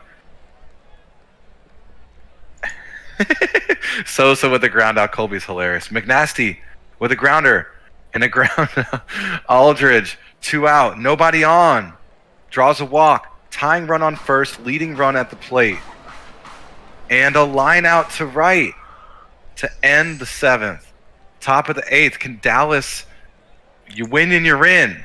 You lose, you leave the door open. Sanchez with the ground out. And you leave the door open for the opposing team. This is an insane matchup. We're blessed to have it on stream. Up the middle for Edler. Trying to add some insurance. Faraday. The 4, the 6, but not the 3. Faraday's way too fast. No throw even made. McLaughlin with the fly ball and a fly out to end the top of the 8th. Gotta score if you want to stay alive, Bruce City. Carmichael's still still in. out for Emerson. Redacted, having a great game. Still in. There's a base hit and left. Tying run on first. Leading run at the plate for Underrated. Wolf takes off. Wolf is out. Oh. What a throw from Spencer. Underrated. The ground out. Defense pitching is the difference so far for Dallas. Here we go. Top of the 9th. Will they advance to the playoffs? Spencer, ground out. McGee, 1 out, nobody on. Strikeout. Picasso, looking to add some insurance, if possible. Strikeout. They go down in order. Diamond Arms gets that out. Steve, tying run at the plate. Bottom of the 9th. There's your fly out for out number 1. Redacted still. Oh, they put in Butter now. Lux pops out. Here we go. Dallas, 1 more out and you're in. And there it is. Dallas Dynamos advance to the playoffs with a 1-0 victory over the Bears Oh, my on goodness. the road. Congratulations to the Dallas Dynamos. The Bears gave it all they could give last game, forcing 17 innings, winning in a walk-off. This game, trying their best, a pitcher's duel. Their defense kept them in it. But in the end, Dallas, with Redacted going 8 1/3, no runs given up at all. Butter came in for a two-out save. Millis with the loss. Redacted with the big win in Brew City. Wow. What a season for Dallas to advance to the playoffs by the skin of their teeth. Okay, well, Yep, and they're in. all right. Well, give me just a second. If you guys want to talk about some of these other wild cards, let me take just a second and congratulate my locker room on our wonderful season. Yeah, go ahead. Much deserved. Here, We still got a close matchup there for the Dillos and Kingpins, trying to decide who's going to take that last bye there. yeah, and there's one more sim day, right, for the minors? There is. Yes. Yeah, so we should probably watch maybe both of them, or I don't know how we're gonna do that. I guess, let's see here. So we're at 4 It'd be right nice now. if they played each other. So we're going to do 6 today then instead of 5 because we've done 4 so far. Did you want to? How much time have we used so far? We're about to hit 2 hours. We could probably do 2 more. You want to do 2 more? It's up to you. Of course, yeah. I mean, it's playoff race sim. Sure. It's just for seeding, but I think that seeding is way more important than anything we could be watching in the majors because of the bye. In majors, it's just seeding who's getting home field, but everyone has to play in round 1. But in the minors, 2 teams don't have to. Right. And we have 2 teams fighting for that bye. Sure. All right. Well, let's go ahead and cover some of these other quick simmed matches while we're at it and get these out of the way.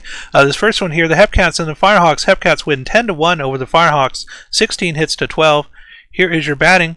4 for 6 with 3 RBIs from Berserker. Berserker having an amazing season. Here is your pitching. Smoltz with the win. Boyd Jr. with the loss. Jet Stargasm is your player of the game. Kingpins are going to take this one over the Flamingos as they went 5-2.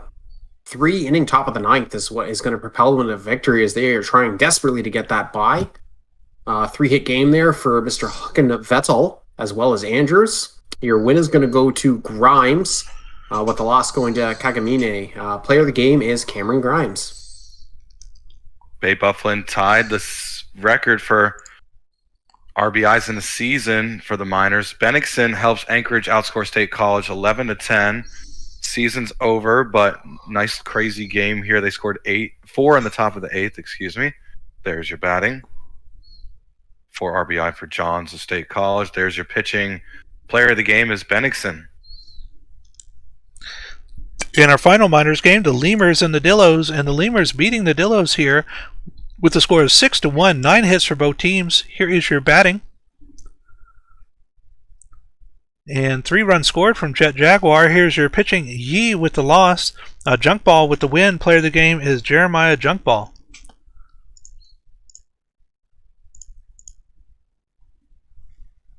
Aviators are going to take this one over the Crabs. as Wait, they're- we saw these. Oh, did we? No. Oh, yeah, we did. That's right, because Yeah. we did it afterwards. All right, so we're going to move on to our next sim day, and that is the 14th of September. So which one did you want to do first, the majors or the minors one? I mean, Stars Apex is looking pretty hot, but like I said, it's for seeding. It's not for a buy. It's not for something crazy with a 40% bump to win the whole thing. Now, you do have that in the minors. So, Yeah, They're unfortunately I would not playing think- each other. right. So I we would think we watch the minors game because it's the only one left, right? And this will decide seeding. And the majors, we can quick sim one more day, and then it's pretty clear which games we would watch after. right. that. You're exactly Genius. right. This is Exactly why we brought right. you on. All right. So which out of these two should we do? The Dillos Lemurs or the Flamingos Kingpins? We're gonna end up doing both, right? So it's a matter of who's going first. Oh, so we're going to do both. So we might have a chance of doing 3 games then, is what you're saying. If we do the majors as well tomorrow? Should we do a poll on which one we watch? Sure, and then absolutely. I think that might be the better have option. one on the out of town? Yeah, and then we'll leave the out of town on so they can see the other game score as well. Yeah. It's just for seeding. I mean, if it was for an actual playoff spot, show both. I think people want us to show both, though. Show both. And have over 7 games on... Okay, well we can show both, not a problem then. All right, so let's do that. We'll do these through, and then take a look at tomorrow. Yeah. I mean, it's that kind of day. This is what we signed up for. All right, let's see here. I'm just glad that the playoff races are over. So like, the actual important games are done. The rest are just for seeding. So now, wouldn't it? I guess with this being the last one, if both of these teams win. Then we'll have to take a look at where the playoff chase is from there. But oh Lord, it's gonna default to a game 109. I'm 9% sure. All right, so let's do this first. We're gonna go ahead and I guess delete it. It's gonna be a nightmare. If we're gonna do both of these games, I guess we'll just go ahead and do Dillos first, and then do Kingpins afterwards. Sure. All right. Yeah, because wait, if the Dillos win, they're in, right? Because they own the time. I think so. So I guess this is the Dillos game to lose here, basically. Then. Yeah. Out of town off. So as much as you don't want to admit it, if you want to have the stream end sooner, you might want to for the Dillos. Yeah, let's do that. Let's do the Dillos here first with the scoreboard off, and if they win, then we'll just quick sim out the rest of those games, and if they lose, then we'll take a look at and seeing what to do from there. What do you think? I mean, to me, the stream is pretty much over in my head. This playoff race is not seeding stream. It's called a playoff race stream, not a seeding stream. Now, I'm trying not to defend anybody, though. We all want to see our teams on stream. Trust me. I'd love to see Bentley on stream, but it was a playoff race stream. So, yeah, this is kind of bonus to show these games for sure. And I definitely want to see who gets this bye.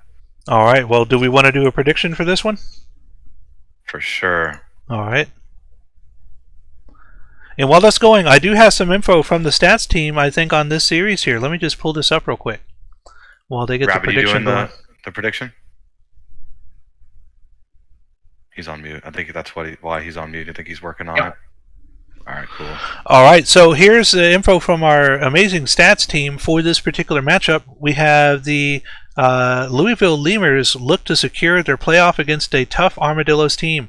Lemurs have had a below-average season at the dish as the team, but have definitely been consistent on the pitching side, which has kept them in playoff contention. However, the Lemurs have 2 really bright spots for hitters, and Andrew Myth, who leads the league with a .365 average and could approach a 6.0 WAR by the end of the season. Also, Lumpo Sullivan is second in the league in home runs with a solid 21. Getting big games out of these 2 will be critical to keep in playoff contention as well as drive a playoff run. And for the Dillos, we have having already clinched a playoff spot, the Amarillo Armadillos are playing to maintain their 3 seed, but 2 seed now, but have an outside chance for a higher seed with a lot of help in Hepcat's Kingpins losses. Amarillo has been one of the better hitting teams in the league and will rely on the big bats of the likes of Beef Johnson, Fiddle McGee, and Hieronymus Flex. McGee, like the previously mentioned O'Sullivan, is also second in the league in home runs at 21. Dillos are a very well-rounded team, and this will be an excellent test of their legitimacy as a playoff threat. And the game notes we have for this is Myth, as mentioned before, is having an excellent season and almost willing the Lemurs to the playoffs. He is also batting .457 with 2 home runs in his last 8 games. Will he hit 6.0 WAR? McGee is showing off an impressive combination of power and average this season, as he has a .330 average with the 21 home runs mentioned before. He has the highest average of all the top 5 home run hitters in the league.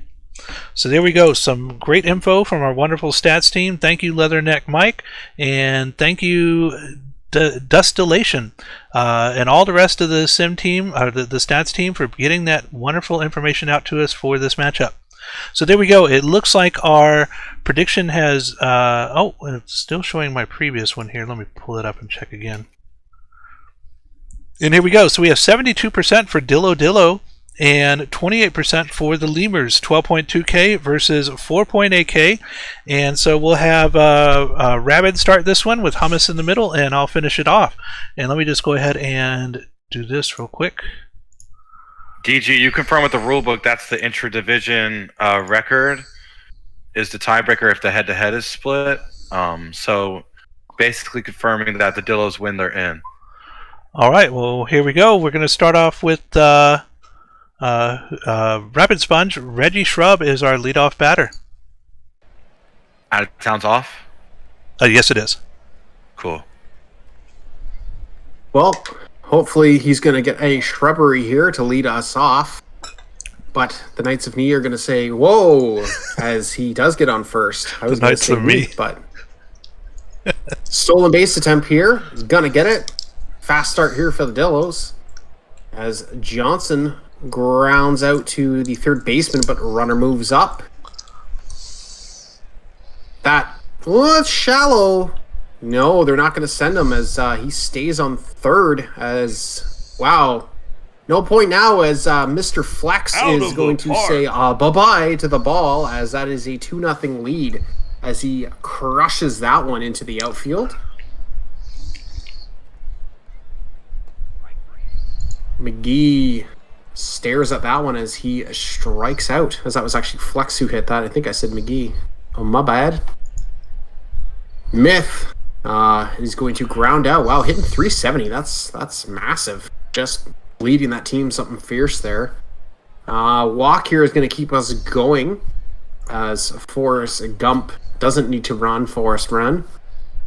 Out's going to be made out at first as the Lemurs get a man on, but can't do anything here as Dillo's hoping the offense can keep going. A ground out to shortstop is going to be your first out. Big Barnold is going to strike out as Bjorn Viggelson is going to pop out to center field. There's a third out. Gambit Panda steps up, trying to keep the 0 on the board. There's a good start there. As Diddle McGee puts that one onto the grass. Nice little single there in front of the center fielder. There's another one that's going to touch grass as, wow, some aggressive running, and he's going to be out. Nope, he's safe. Stolen base. Here we go. Lemurs are trying to get themselves back into this, but a little almost bunt to the pitcher's not going to do it. And unfortunately, a ground out is going to end that threat as looked like they were going to get something going here, but unfortunately came up a little bit short as that's a sharp blind drive right to the outfielder. First out.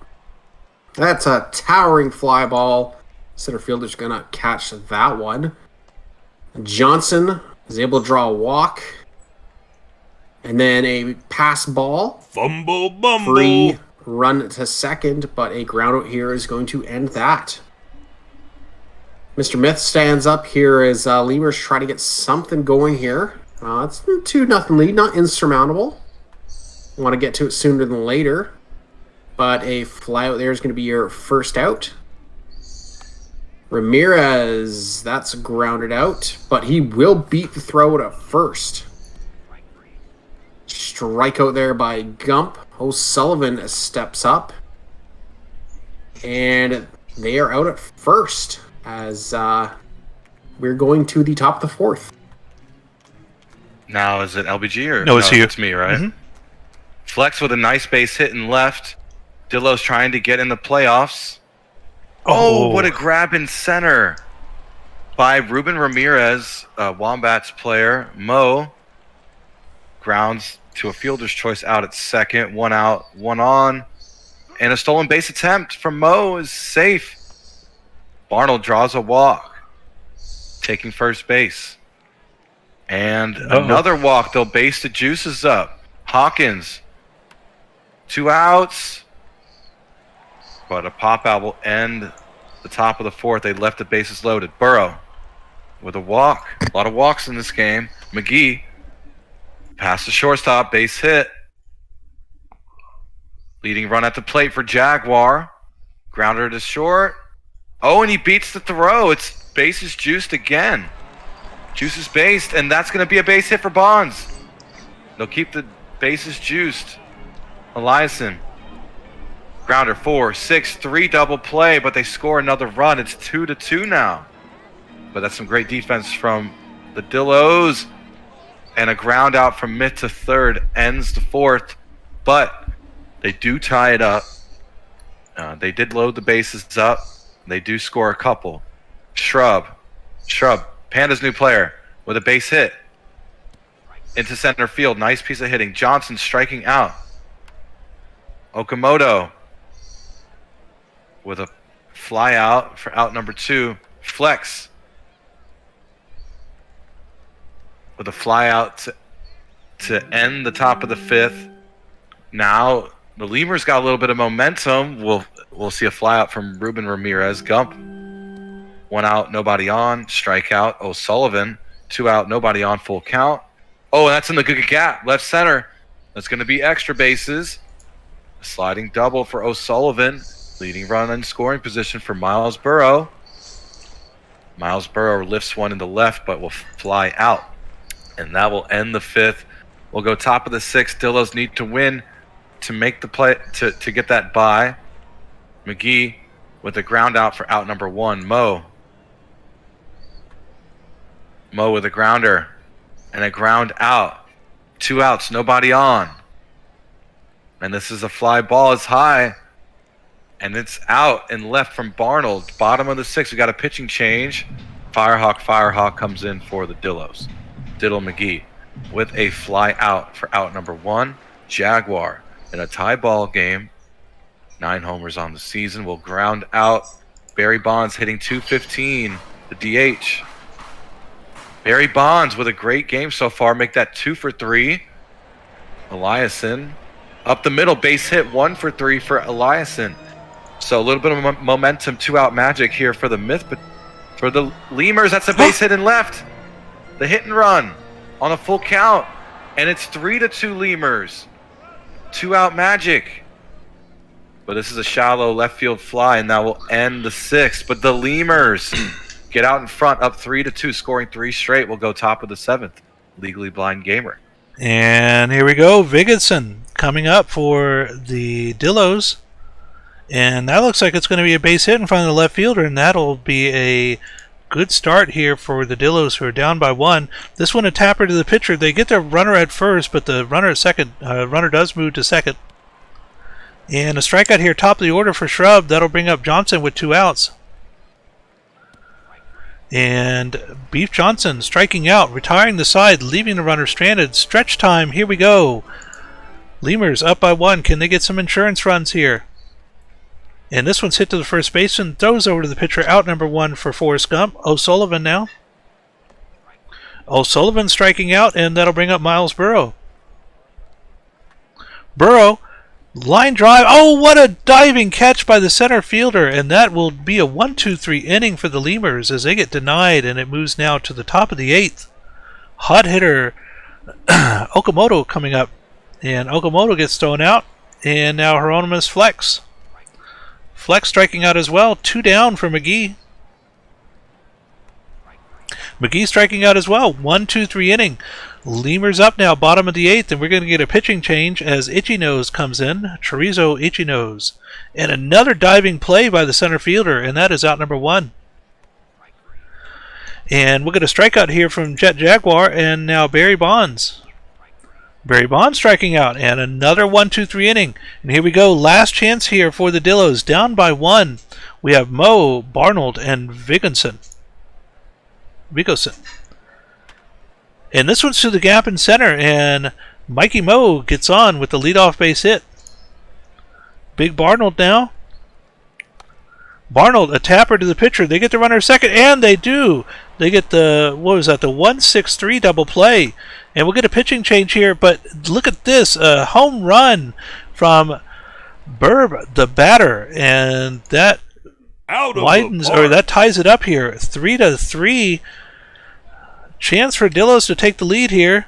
And we're going to get a strikeout looking from Hawkins, and that will retire the side. Here we go. Walk-off chance. Will we have another 16-inning game? We'll see here as the Lemurs come up. This one to the second baseman, and Eliason is out. Top of the order, Andrew Myth. Missed striking out. And here we go. Last chance. Ramirez. Ramirez will take the walk. And now we have a runner on first for Forrest Gump. Forrest Gump will take a walk. And now we're in trouble here. Itchy Nose. Are they pulling Itchy Nose? Yes, they do. Mrazek coming in now. 2 on, 2 out. And this one's a towering shot towards deep center field, but that one is caught. And we are going to free baseball here, top of the 10th, with Rabbit Sponge tied 3-3. Wow, you're just making us work extra time tonight with these games.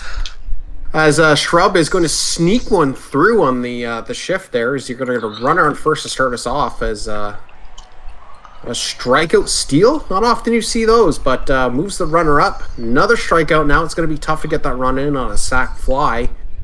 And then a ground out to second base as a sigh of relief here for brain for the Lemurs. As Diddle McGee is going to ground out as there's a quick 2 outs here as Jet Jaguar strikes out as the Dillos breeze through that inning. And here we go, top of the 11th to determine a bye here in the playoff race sim. McGee with a ground out. Mo, can the Dillos force their way into that bye by winning in this game? We did the math. That's a ground out. Barnold, that's a strikeout to end the top of the 11th. Can the Lemurs play spoiler here after already qualifying for the playoffs? That's a ground out for Bonds. Eliason with a walk. Myth takes first with a walk as well. So 2 on, 1 out. Ramirez, 6-4-3 double play to end the 11th. We'll go top of the 12th LBG. And here we go. Burb the batter starting us off for the Dillos. Top of the 12th inning. And Burb is going to strike out. And now Hawkins. Hawkins to the second baseman. Makes the play at first. 2 outs now. Top of the order for Shrub. Reggie Shrub striking out, and another 1-2-3 inning for the Dillos as the Lemurs come up now with another chance for a walk-off win. And this is going to be a flyout here to left field for Forrest Gump, and that'll bring up Lump O'Sullivan. O'Sullivan over the second baseman's head, and that will be a base hit with 1 out. Miles Burrow now, and we get a pitching change. Chartoppelhauser coming in. And this one's going to be an infield flyout for out number 2. Now Diddle McGee. McGee, towering shot towards left field, and that one is out of here. And the Louisville Lemurs get it in walk-off fashion with the 2-run home run. Diddle McGee, the hero of the game. And now we have a whole different situation here for the playoffs as the Dillos lose this one to the Lemurs with the score of 5-3 in 12 innings. Let's take a look at our batters here. We do have the 2 RBIs from Flex over there on that side. 3 hits, 2 RBIs from Diddle McGee. On the pitching end, Mrazek takes the loss. Triplet gets the hold. Tsunami the blown save, and Price the win. Player of the game is PM Schramm. Schramm, 6.0 innings pitched, no earned runs, 3 strikeouts, 93 pitches. Oh my goodness. Chat gets what chat wants. Chat wanted Kingpins Florida, and now we have to watch it. If the Kingpins win, they get the bye. If they lose, then the Dillos get it. Wow. Unreal. All right, so let's go ahead, and I do believe I have also another stats thing here for the Lemurs, or excuse me, the Kingpins Flamingos. Let me take a look here at that real quick just to confirm. Here's a stat. You win, you're in. Chicago. You're into the bye, I should say. No, I don't have one for this particular matchup. So we'll just go ahead and get a prediction going for this one here and take a look at the matchups and see how those look. Buffalo needs 1 RBI to break a minor league record. We could check on that after the game to confirm this is the final game of the season. I beat you to it, Musha. Get wrecked, nerd. No, this is going to be a great one. 2 playoff teams. So maybe a preview of an actual playoff matchup down the line this season. And look at this, 4 for the Kingpins, 3 for the Flamingos, and 2 ties here. So just a very slight advantage in the batting for the Kingpins. But we do have a 3-point advantage here for Sportsboy 57 at 29 overall. Excuse me, 32 overall for Jansen Crenshaw versus 29 for Sportsboy 57. So slight advantage here, pitching wise for the Flamingos. Slight advantage batting wise for the Kingpins. I think this is going to be a very close matchup. This should be a very exciting game for us to watch here. But let's go ahead and take a look at our predictions now. See how those are going. Right now we have about 15,000 channel points in so far. Now make sure to get your predictions in. You have about 45 seconds left to go to get those completed. Big jump here for the Kingpins, now at 56%. And what a day, man. You know, lots of crazy games, lots of close ones, lots of extra innings, lots of clutch plays defensively and offensively. This has been such a great stream. I'm glad both of you are here with me. Yeah, man. This is for the buy. So, in my opinion, this narrative, this storyline defeats anything that's going on currently in the majors. They're just flip-flopping seeding for the first round. But this is the only matchup right now where we're going to see if somebody gets to wait and sit and rest for a round while their opponent has their bullpen get used and gassed in an opening round. So this is huge. And look at this. Another 50-50 prediction here. 12.1K for the Flamingos, 12.2K for the Kingpins. So only a 100-point difference here between the two teams. A lot of points in this one. Very evenly matched in the predictions, very evenly matched for the teams. I think this will be probably one of the most exciting games of the day, and that's saying something compared to watching the Dynamos go 16 innings. We'll have to see here, but all right, so I'll go ahead and let's see, what do we do the last one? So I guess this one's going to be Hummus, me, and then Rabbit to finish this out. All right, so now that everything's all done, let me just go ahead and do this real quick since I didn't do it earlier. I already cursed out DG for the Dillos losing. I love that we're showing this because of the narrative, but if the Dillos won, we'd be able to move on with the stream. But here we go. All right. Kingpins need to win, and they get the bye. So Anchovy is going to be our leadoff batter here, starting off for the Kingpins with Hummus God. Oh, wait. Is that no? It was.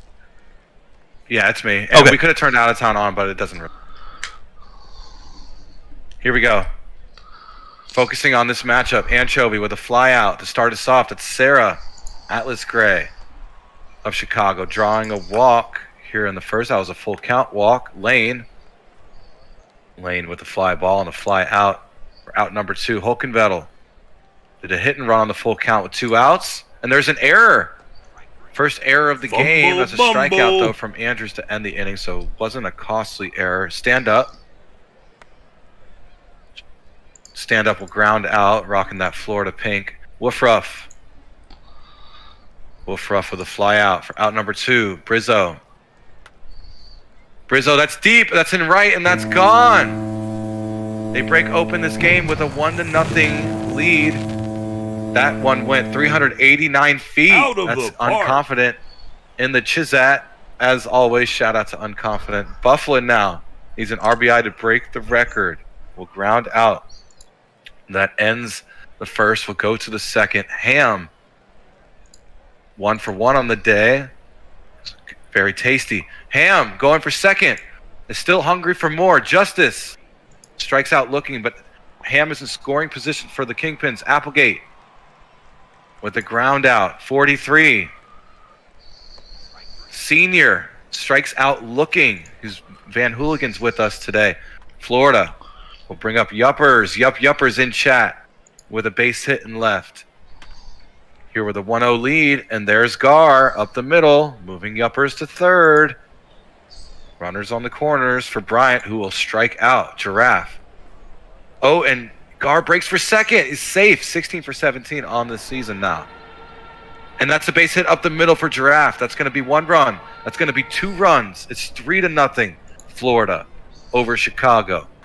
Cena Jr. with a base hit on the right side. And the runner advances to third. And a walk here. That's 50 walks now for stand-up. Woofruff. That's a base hit on the right, in the right field. and they score only 1 off of that. It's 4-0. Still Juice's based. Rizzo grounded to second.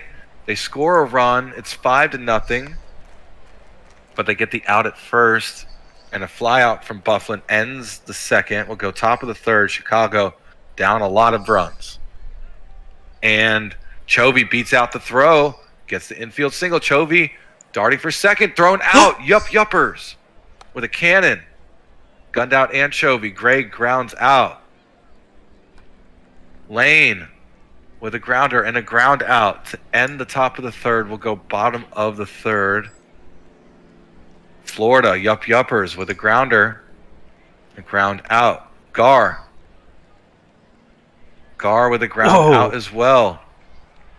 Kyle Bryant pops out to the second baseman who went all the way out in the grass. We'll go top of the fourth. And here we go. Middle of the lineup here. Holkenvettel coming up now for the Kingpins. And the third baseman gets that one for out number 1. Hayden Andrews now. Tapper to the pitcher, and that is out number 2. Radiance Ham. This one to the third baseman. Will he beat out the throw? And he does. That is an infield single for Ham. Here comes Sax Justice, and Ham's going for the steal at second, and he's safe. Sax Justice striking out, and that'll bring up, that's the third out. And we get a pitching change here. Lucky Luciano coming in already for the Kingpins.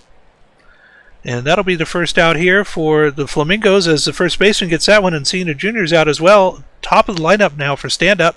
Stand-up to the third baseman, throws all the way across, makes the play. 1-2-3 inning, top of the fifth now we go. Applegate. And Applegate's going to get out on an infield hit there. 43. Jose 43 is going to fly out to left field. Top of the order for the Kingpins, Anchovy. To the shortstop, another 1-2-3 inning. Halfway through the game now, 5-0 still Florida. And speaking of Florida, here they are again, and this is going to be a leadoff base hit here for Bark Wolf Ruff. And that'll bring up Rizzo. Wolf Ruff going for the steal, and they're going to slide in safe. Now Wolf Ruff in scoring position. This one's hit to the first baseman. Wolf Ruff moves to third, but the runner is out at first. This one to the third baseman, throws all the way across, makes the play. Runner still at third, 2 outs.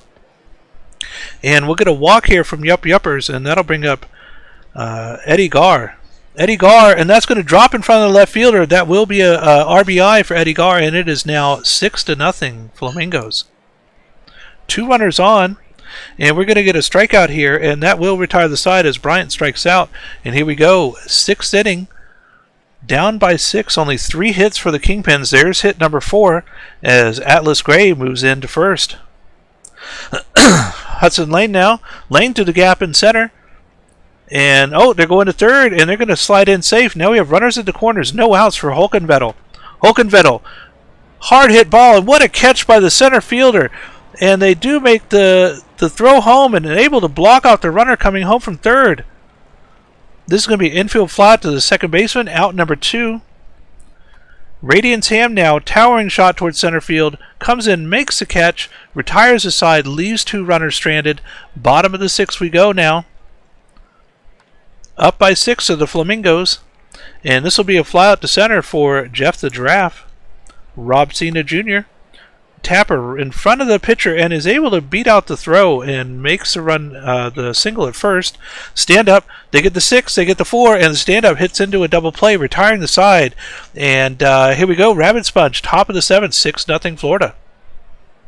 Unless the Kingpins can turn this around, easily this has been the saddest showing by all of the division and league leading teams to clinch home field advantage.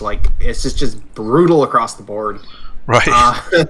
2 out here now as Kingpins finally squeeze one by the third baseman. He is going to go for 2 and get in there.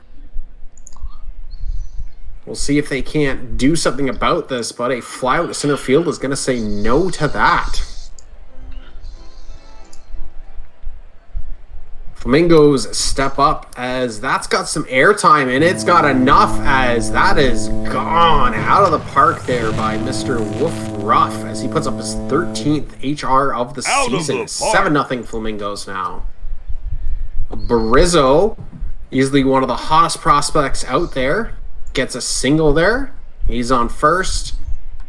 Bufflin looking for that RBI lead, but he can't get an extra base hit to put that in as he's stuck at 110. Fly out here by Yup Yuppers. Has this at 2 out now. The hit and run, unfortunately, will not work out as Gar grounds out.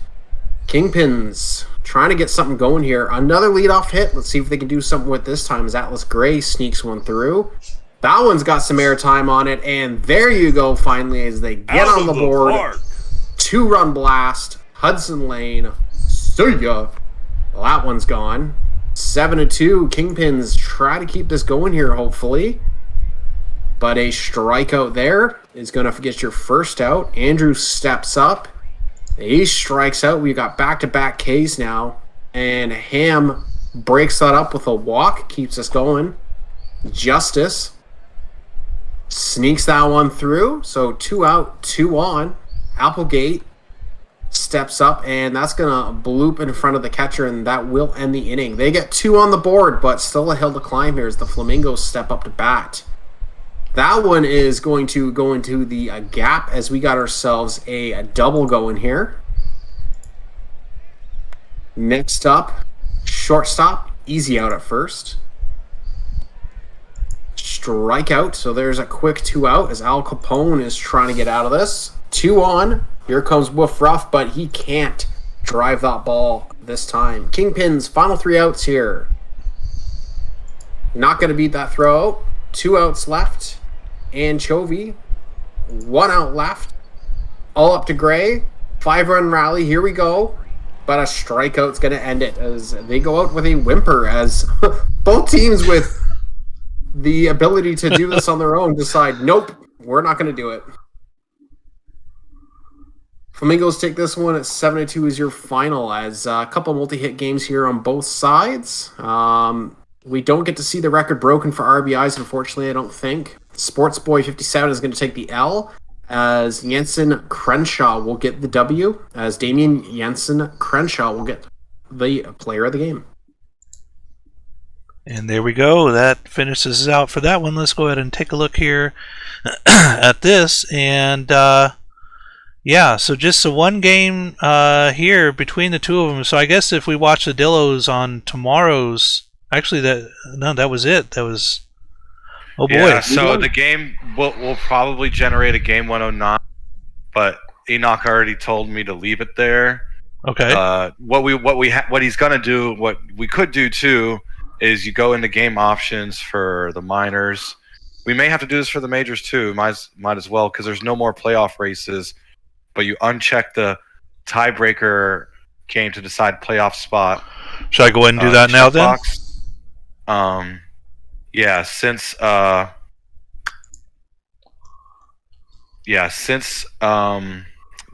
We confirmed that nobody's fighting for a spot anymore. It's just seeding at this point, right? Right, I For believe both so. majors and minors. Let's take a look at the majors just to be. Actually, should we just go ahead and do the rest of these box scores? Yeah, then take a look.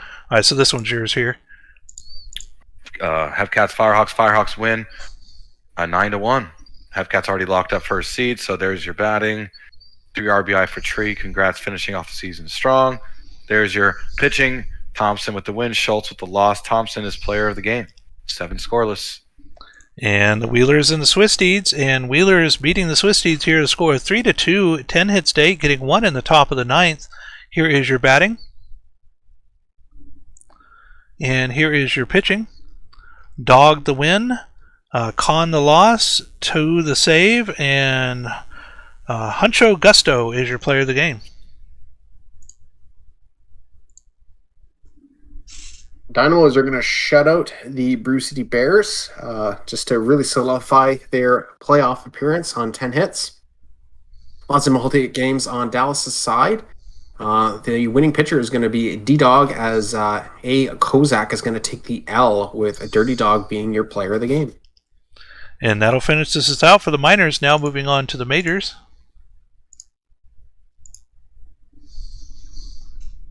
Aviators score 6-5 win against Providence. Aviators locked it up. There's your batting. 3 RBI for Halen, 2 over there. There's your pitching, Rich Bob with the win. Lost Litteris of OBX is your player of the game. So clutch offense for the Aviators. And the Voiders are going to go to 73 wins over the Surge here with a score of 10-1. Only 4 hits for the Surge in this one. Here is your batting. 4 RBIs for Tom Shue. Let's see here, Tom Shue. Who got 40? And there it is, Tom Shue There getting it the is. 40 home runs, and it was a grand slam. How Wow. appropriate! How appropriate! I sure And hope the Schoolboy Voyagers Shoes in break their chat. own franchise record for wins. Shue hits 40 bombs off a grand slam. What a way to end the season for the Voyagers. Nice. All right. Well, here's your pitching. Tokoyami getting the win. Habit getting the loss, and player of the game is Fumikage Tokoyami. Oh, there's still one more game. Well, it's close to the end. Is this Rabbit? Yeah, it's Rabbit. Makos are going to take this one over the Sloss 2-1.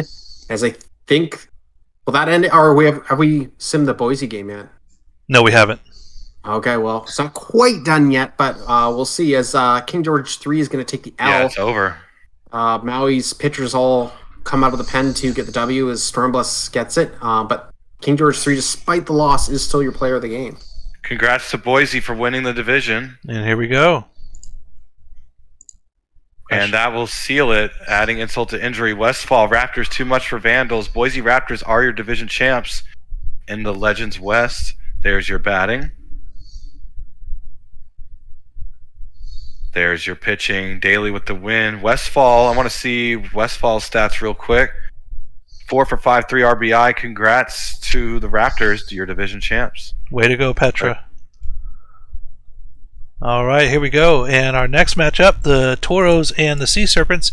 Sea Serpents win this one and go to 30 wins on the season with a score of 5-2. Here's your batting. The Sea Serpents just win like 6 games in a row at the end of the season. Like, Something like that. We'll have to take a look. something like that. Holy. Benson takes the loss. Sullivan the win. McThorne body the hold. Player of the game is Danny Sullivan. Let's take a look at that. Here we go. I knew it. We made it 2.5 hours. We're getting yelled in chat to watch another game. Four wins in a row for the Sea Serpents. I mean, there's a whole other game. So, like, Yeah, I mean, I was gonna say quick play. Okay, now we have to watch the last one, but yeah, we could watch the final game. We're gonna be hitting 3 hours for seeding, but yeah. Nashville though, Stars prevail 5-3 over Indy. There's your batting.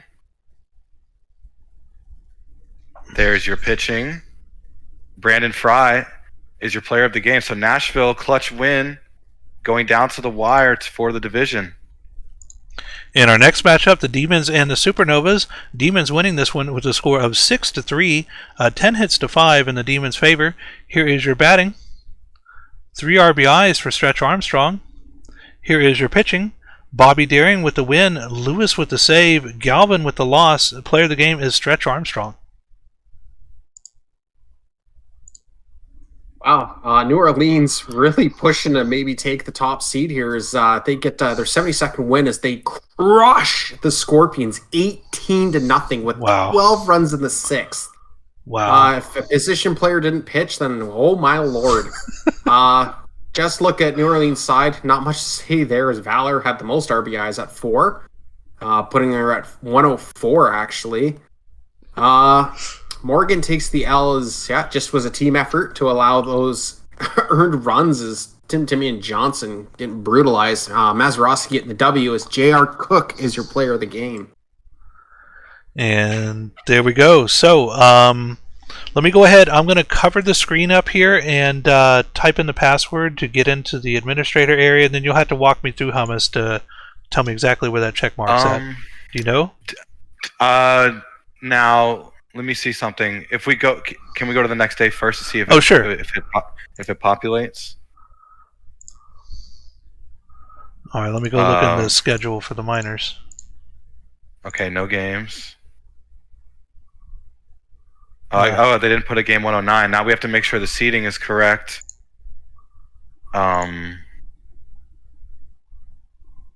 They gave it to the Dillos. Okay. All is right.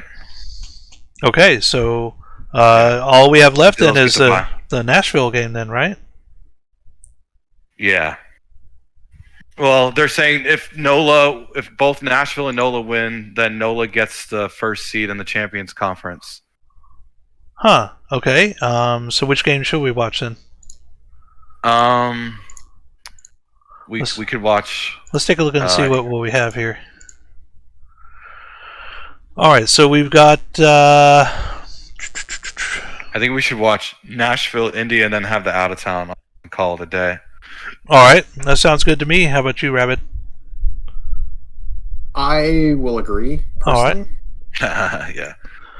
Cool. All right, so we're gonna do this one last game here to finish out the season. The Apex and the Stars both tied here. The winner is going to win the division and get the bye.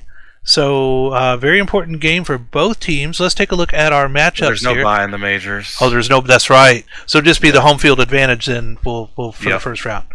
All right. So there you go. Here is your matchups, and if Rabbit wants to get us a prediction going, we'll take a look at that and see how that goes. But looking at the matchups here, we have only 2 for the Apex on the batting end, 6 for the Stars, and a tie. And Let's make sure BNN's on for sure. Thank you. People are asking to keep it off, but it's just for seeding. Now, if it was to decide an actual playoff spot and they're fighting for that last 4th wildcard spot, then sure, we'll keep out of town off and show both. But I mean, it's just a determined seeding. Right. And we get to watch it on the out of town. We can literally keep that game paused on the out of town. We showed games for the bye for the minors, which actually is a 40% buff for the team getting the bye. So yeah, we did show some seeding games, but that's because the bye is pretty crucial. For this, there's really no percentage buff for the majors because everyone has to play in the first round. Yeah. All right, so let's take a look at our prediction now. About a third of the way through on the timer. You've got about a minute left to go ahead and... Jesus. What's that? I said, sweet Jesus. Indy has 190,000 points down on them. Holy crap. Wow, we're at almost 220,000 channel points. 22 million PBE bucks in this one. And there we go. Submissions are closed. We have Indy with 194k channel points, 89% versus 23.5k for Nashville at 11%. And so let's see here. This one should be Rabbit starting, me in the middle. Wait. Who did the last one? It was Rabbit starting. So it would be moving forward. So it'd be Rabbit starting. So it'd be Rabbit starting, Hummus God, and then I'll finish it out. Because I think I had one before. All right, so here we go. Let me just do a save here real quick.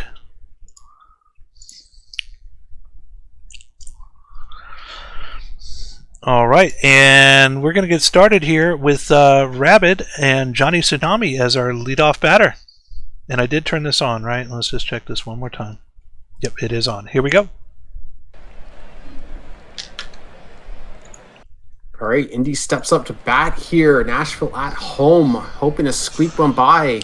If Nashville wins, it'd be their first division title. Would it be Indy's? I'm not actually sure. I'm not sure either. I don't think it'd be Indy's, but anyways, leadoff single to start us off, and then another single here. Runner is going to stay at second. Is a bit of a rough start here, playing some small ball, but a strikeout will at least get them in a better situation. Double play ball, and they are going to get it. So dangerous start, but they were able to squeak that out pretty quickly. Yeah, Indy won division last year. Steps up, grounds out to the second baseman. There's your first out. Cade Munson steps up to bat. And that's going to be a pop out to third base. And Fry pops out as we get 1, 2, 3 pop outs in a row. Indy steps back up the bat. Already 2 hits on the board here. Ben Dover.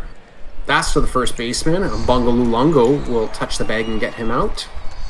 Sailor Twift strikes out. Jody ground ball Quinn puts it on the ground. But a fumble bumble by the second Bumble, baseman is going to get him a bumble. free pass to first as this inning is still alive.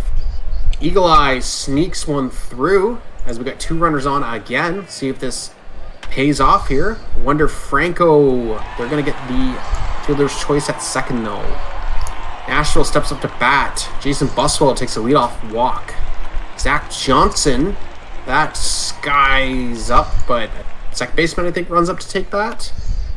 Jebediah Crunk skies that up as they can't get it out of the infield. Obongo Luongo going to go to the third baseman, but they will get the fielder's choice at second as Nashville trying to get something going here, but no dice. Strikeout by Johnny Tsunami. Zach Mouse strikes out. And Jimbo Slice steps up, and he's going to take a walk as he can't go 1, 2, 3. And that is going to hurt them as Dustin Parmalee Out of the goes park. yard. That's a 2-run blast as Indy takes the lead here early. Congrats, D-Parm. Ben Dover steps up, and that one was going quick, but that's a line out as he's going to catch it. Nashville bottom of the lineup up, already down 2-0 here. Cannot get a hit going here as Doug Dangley shutting them down. There's a just outside of the infield fly. Walk here by Foe. Thomas Rose steps up. He's going to drop that one as we're going to have runners on the corners. Infield fly again as there's just no power coming off the bat as Nashville here as Brandon Fry steps up, and that's going to be a ground out as dangerous looking inning turned into nothing as we go to Hummus. Thank you, Rabid. Top of the 4th, my Apex looking to win the division in this game. A fly ball, fly out for Twift. Quinn with a strikeout swinging. Eagle Eyes. Crack of the bat, fly out and right to end the top of the 4th. We'll go bottom of the 4th now. And Buswell lifts one. They catch it for the first out and left. Zach Johnson.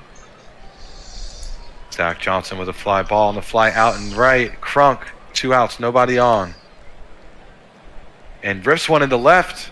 Tying run at the plate for Luongo, who's with us in the booth, and Crunk going for second. Safe.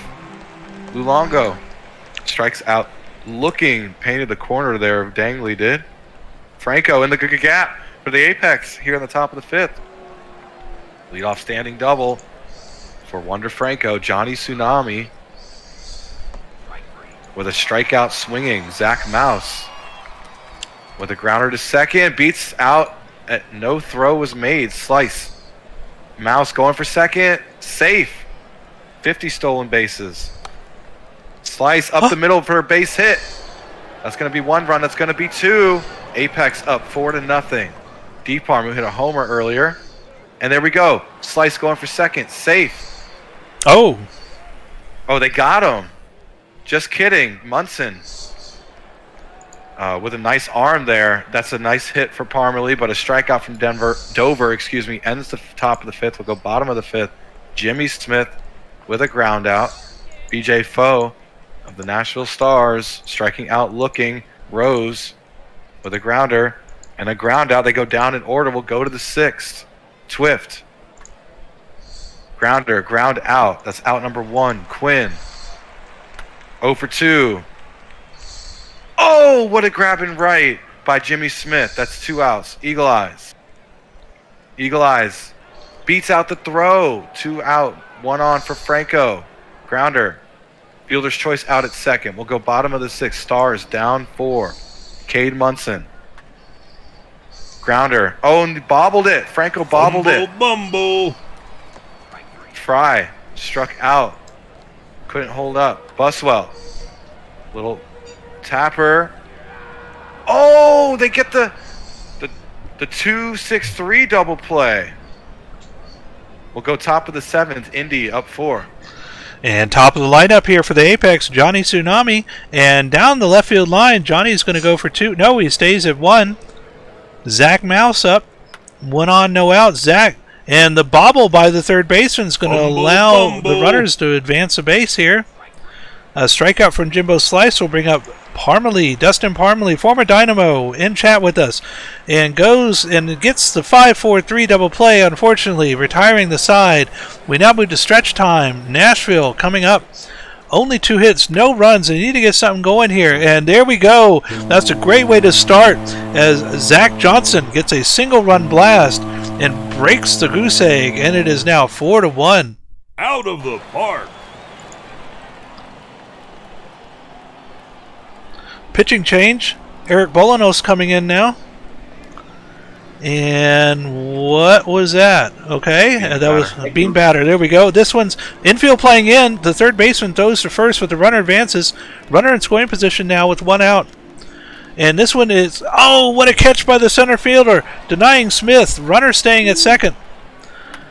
BJ hitting this one to the third baseman, gets the out at first, makes the play, retiring the side, leaving 1 stranded, but Nashville gets 1 on the board. It is now 4-1. Top of the 8th we go. Bend over. Leadoff batter here, and this looks like a flyout here to right field. That is out number 1. Cold hitter, Sailor Twift coming up now. 2 cold hitters in a row, but Sailor's going to take a walk here. That'll bring up Jody Quinn. Quinn will strike out. Runner first, still 2 outs for Eagle Eyes. Eagle Eyes, what a play by the first baseman, but unable to get it to the pitcher, only 10 feet away.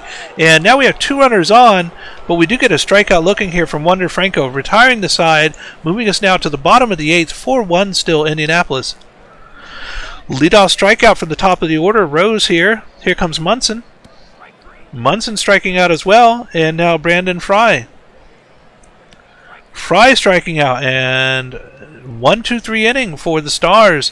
3 runs up are the Apex, and they have one last chance with Johnny Tsunami already up at bat. Leadoff hitter. That is a flyout to right field, out number 1. Zach Mouse coming up. This one a tapper to the pitcher, makes the play at first, out number 2. Jimbo Slice now, 2 outs. Jimbo Slice, and that one is over the first baseman's head, and that's going to be a single with 2 outs. And here we go, Dustin Parmalee. Oh, going for the steal. Jimbo Slice is going to get steal number 47. Dustin Parmalee hitting to the second baseman, makes the play at first, leaves the runner stranded. Last chance here for Nashville. Middle of their lineup, Buswell, Johnson, and Crunk. Buswell will strike out looking, 2 outs remaining. Zach Johnson. Zach Johnson striking out, and now Jebediah Crunk, 2 outs. Crunk to the first baseman, only had a foot to go, and that's going to do it as the Indianapolis Apex win and get the the higher seed, winning the division with the score here of 4-1 over the Nashville Stars. 13 hits to 3, only 3 hits for the Stars here in this one. Here is your batting. 2 RBIs each for Slice and Parmalee. Congratulations, Parmalee, by the way. Great game. Indianapolis, Doug Dangley getting the win. Bolanos the hold. And Lucky El Charo taking the loss. Player of the game is Doug Dangley. Dangley, 6.0 innings pitched, 1 earned run, 3 strikeouts, 78 pitches. Whew.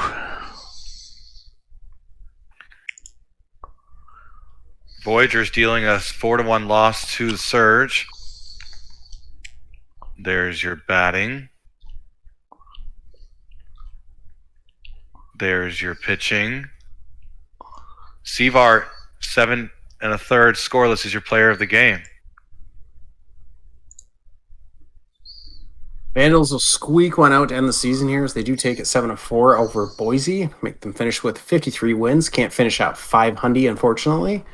A couple 3-hit games here for Shidermi and Magiacomo as Tosin is going to get the W. Waller will take the L as Andrea Magiacomo will be your player of the game.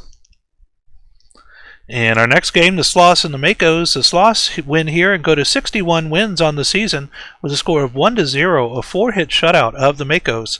Here is your batting. 2 hits and an RBI for Christy Abbott. Pitching-wise, San Antonio, Windsor getting the win, Slim Dugan the save, and for Maui, Gonzalez the loss. Player of the game is Nolan Windsor. And Krabs trip up the Aviators in extra innings, scoring 3 in the top of the 10th. It was a bases clearing double by Bergamot Lemon. So there's your batting. There's your pitching. Player of the game, Kid Carsey, 6 1/3, 2 earned.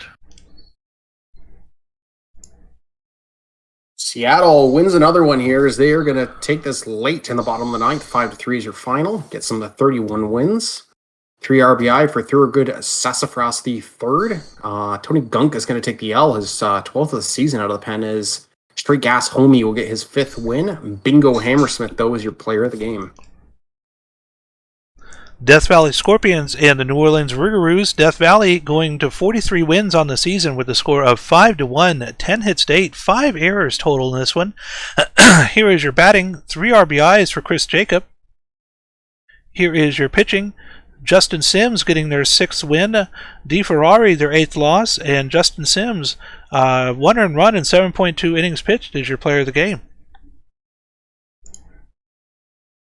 Demons absorb a 5-2 loss at Sarasota. Sarasota finishing the season strong. There's your batting. There's your pitching. Champ McQuack with 6 2/3 is your player of the game. No runs given up. And that's going to finish this out for the season. Let's go ahead and take a look at the standings now. Here is your standings for the major leagues. Taking a look first at the Legends East, we have 77 wins here for the Aviators. 74 at 3 back were the Voyagers. 63 wins were the Raptors, and 61 wins were the Sloths. So a good 11-win difference here between the number 2 seed and the number 3 seed. Very distinctive advantage here for the top 2 teams. But Raptors and Sloths have done great so far this season, especially finishing it out. Look at that. The Sloths 8-2 in their last 10 games. They could be a spoiler here for that first round. Moving over to the Champions Division, we have the Apex with 73 wins, the Rougarous with 72 wins, and the Stars with 72 wins. And our next one is 63 wins for the Demons. So let's see here. So we have the Apex at number 1, just 1 game ahead of the Rougarous at number 2. Number 3 are the Stars at 72 wins, and then 63 wins for the Demons. So it looks like right now it's going to be Apex and Demons and Stars and Rougarous, with Rougarous and Apex having the home field advantage. Over here on the other side, it's going to be the Aviators and the Sloths with the Aviators home field advantage, and the Voyagers and the Raptors with the Voyagers having home field advantage in that one. Moving now to the minor league. So we had the tiebreaker here, which I've been told is the Dillos. So this is going to be the Hepcats and the Dillos get the bye. We're going to have the Kingpins versus the Dynamos in the first round, with the Kingpins getting the advantage. And we'll have the Flamingos and the Lemurs in the first round, with the Flamingos getting home field advantage as well. So some great series here to start us off in the minors. And whoever the lower seed of these 4 teams will play the Hepcats, and the higher seed will play the Dillos. So a lot of great playoff matches coming up further on this season. And I think if that is it, I'm going to go ahead and start the upload on the file. Is there anything else we need to take care of before I do that?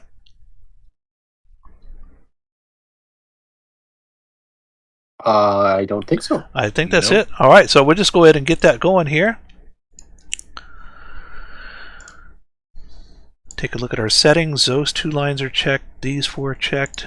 Should be first and third on this one with these 2 checked. That's correct. And these 3 here. And before I do that, let's just go ahead and do this.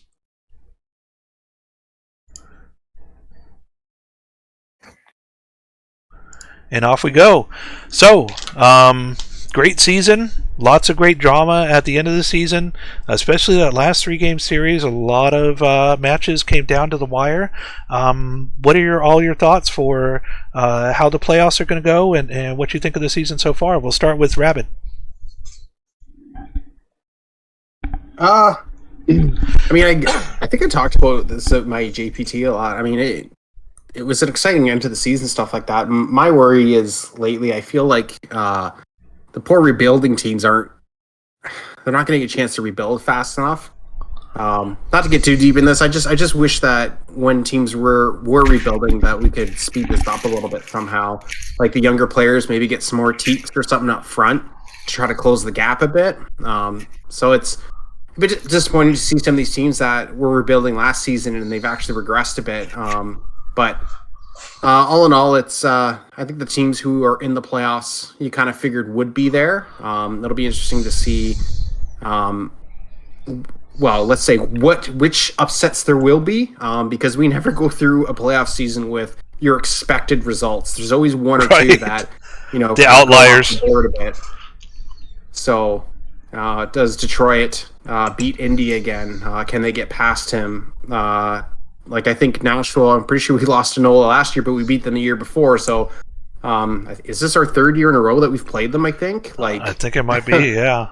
Yeah, we can't get away from them, and it's gone both ways. So, and then even the other division, obviously Boise and Slots seem to be weaker than the other two teams in the other division. But again, we've seen crazier things happen. I'm never going to count the Slots out because if there was a team that you could call almost like the cardiac team, it would be them. They always seem to find a way. So the playoffs will still be interesting. I feel for the non-playoff teams because a lot of them are pretty far out of it. They're not close. So, but I mean, there could be stuff in the works we're unaware of. Well, I'd like to say congratulations to both of you for getting into the playoffs yet again. Both of you seem to have a good track record of getting into the playoffs. Hopefully, one of you will be able to win a World Series. I know I don't think either one of you have done that yet with your players, so that would be a great crowning achievement for both your careers. What are your thoughts on today? Luongo won one with the 66ers. That's right, in the minors, yes. Yeah. Bentley's never won anything. So I was telling the Apex locker room, I thanked them for a great season. They're like, it's not over yet. And I'm like, I meant regular season because playoffs, I'm pretty jaded at this point. But I am trying to prove. Rabbit's talking about, people are far out. I'm living proof that you could play forever in this league. Had one of my best seasons ever as a relief pitcher, and it came in my 13th year as a pro, 15th year as a player. So, it's definitely going to be a crazy playoffs. I think the biggest storyline is there's a bunch. Sloss getting in barely. It was a fight between them and the Vandals. They got in with a 3-man pen. One of 2 3-man pens in the majors this year. It was them and the Supernovas. So they proved you could do it with a 3-man pen. Can they do it now once they're in the postseason? It'll be a little easier because you can move your rotation to 3 starters and take one of those starters, move them in the pen. But yeah, NOLA getting knocked out in the first round last year. Can they advance past Nashville? We got Detroit. So, Detroit upset Indy last season on the road. They ended up making it all the way to the World Series, losing in a heartbreaking Game 7.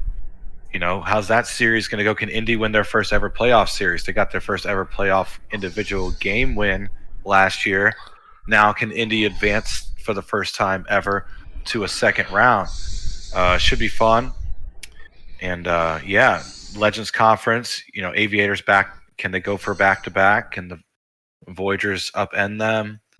Boise getting into, you always got to be careful about them as well. So it's going to be a great playoffs for the majors, the minors. We saw today, Dynamo's getting in barely, literally barely. Right. And a heartbreak. Bears had a heartbreaking end to their season. Kept it alive with some heroic efforts to go to 17 innings, but it ended with the Dynamos winning a pitcher's duel.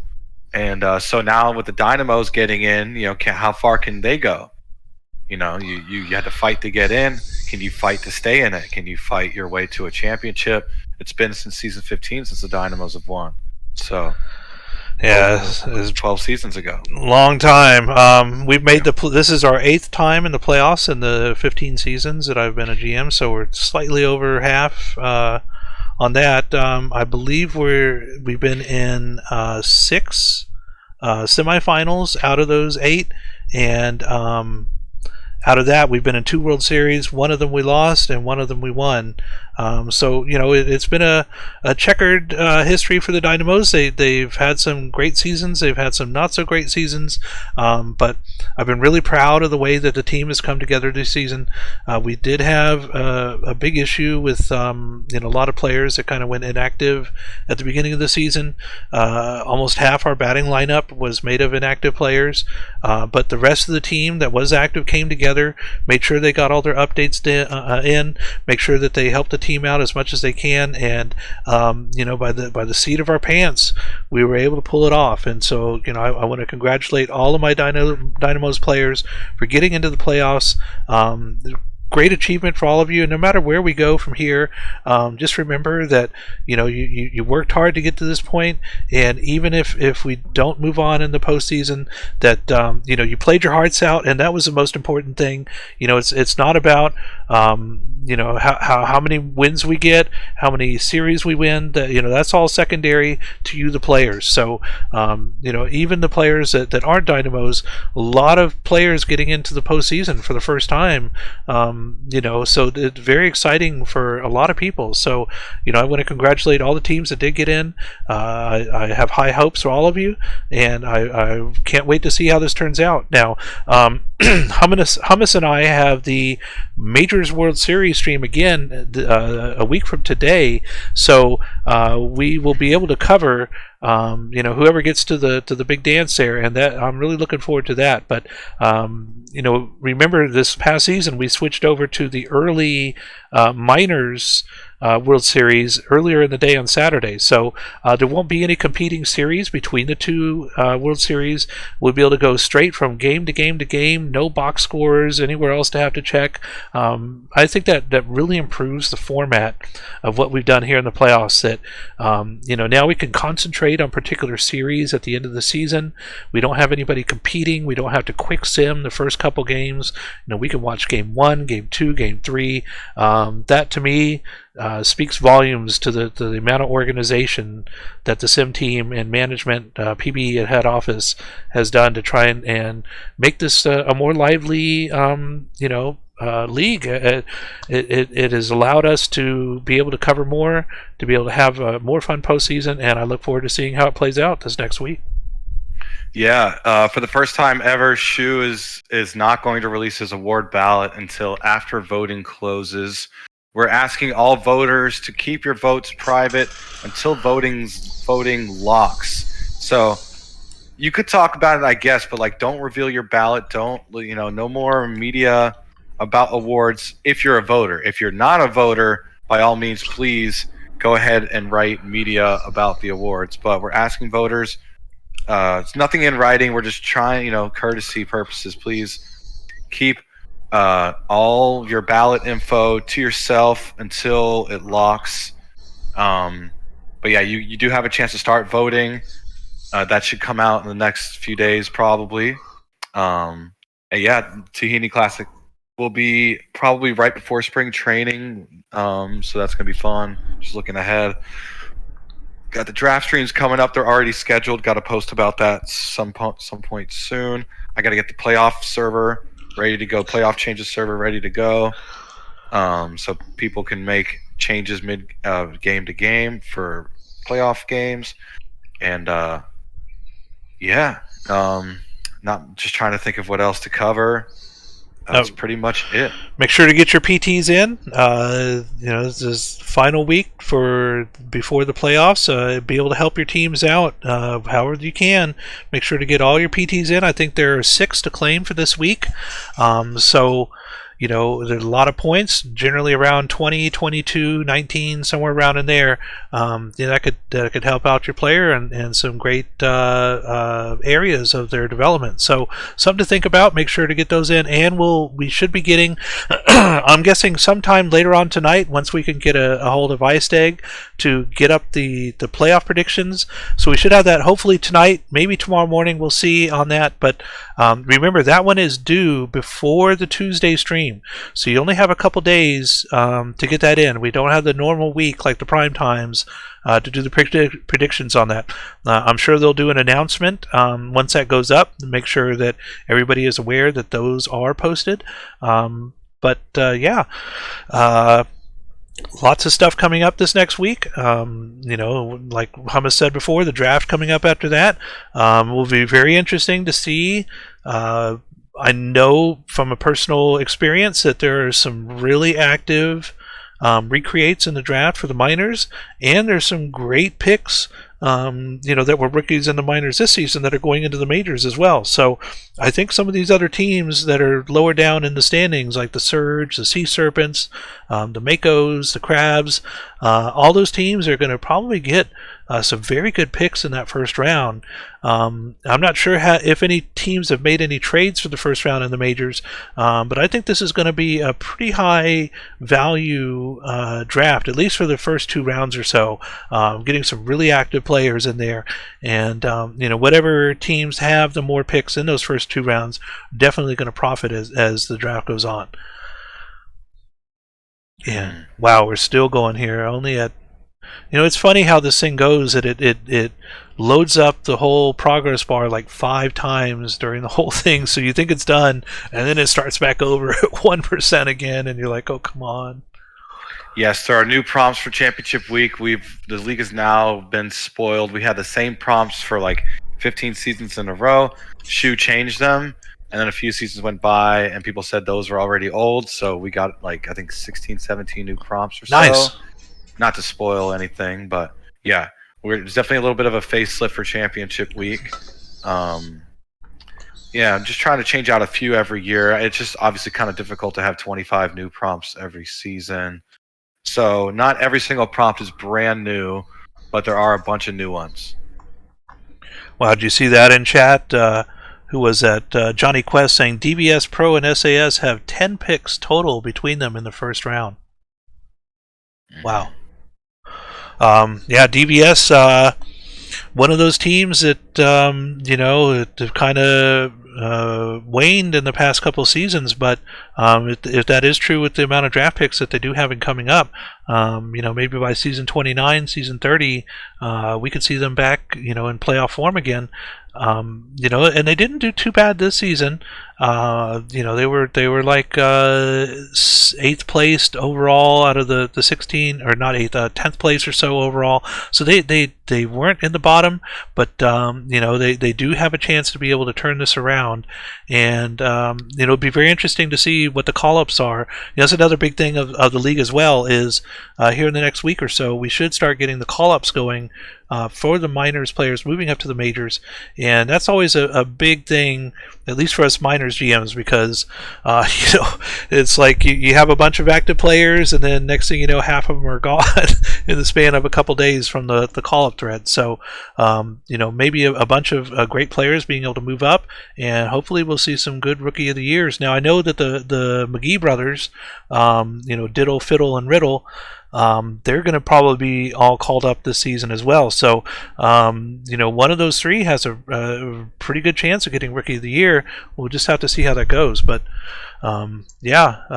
great season so far, and I think we're going to have a really exciting playoffs for next week.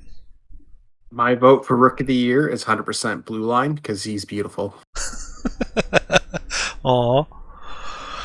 All right, well, while this is going, as we're wrapping up, did you find any raids that you want to hook up for, Hummus?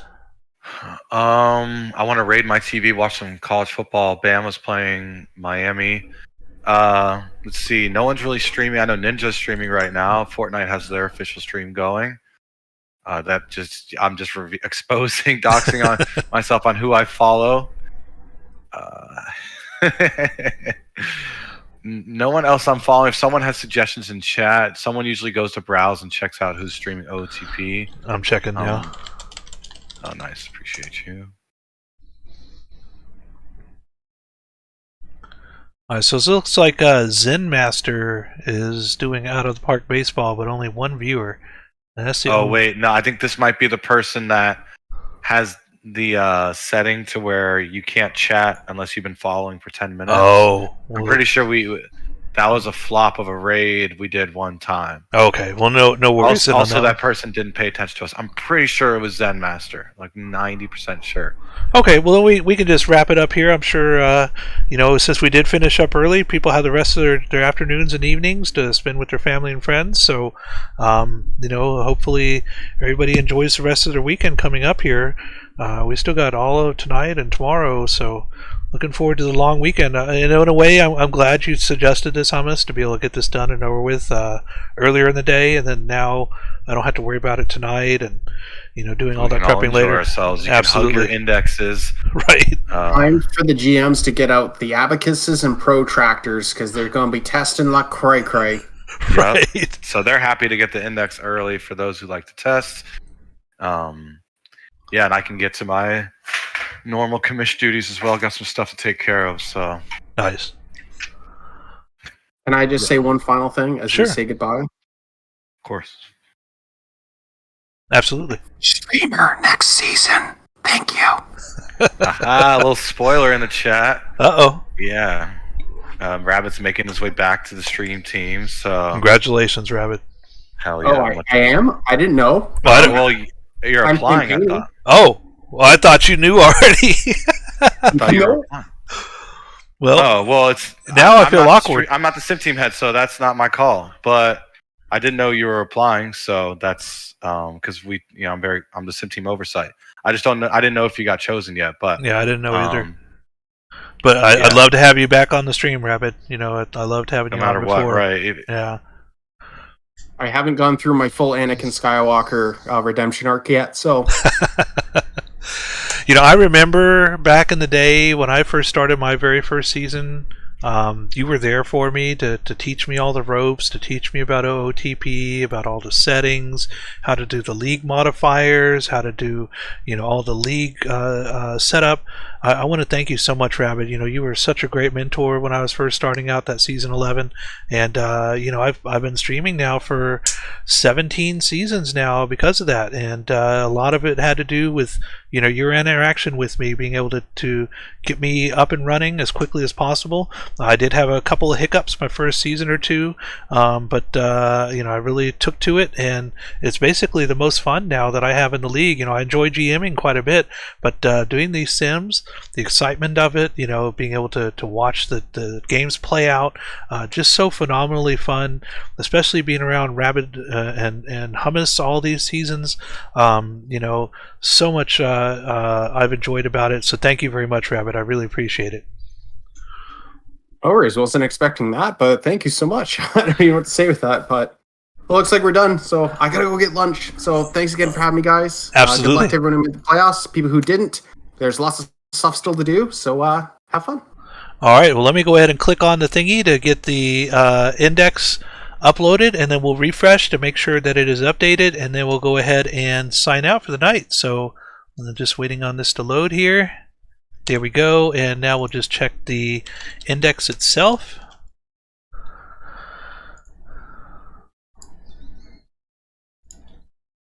And let's see here.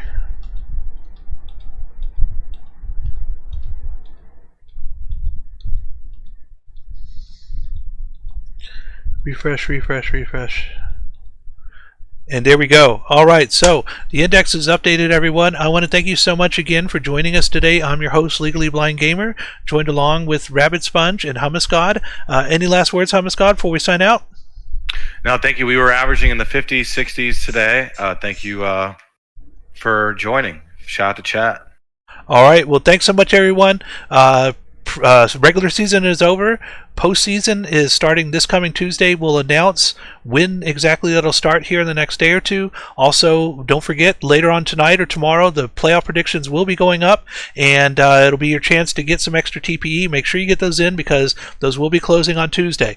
So again, everyone, thank you so much for joining us. Legally Blind Gamer, Rabbit Sponge, and Hummus God signing off for the night. Thank you so much, and see you next time. All right, everybody.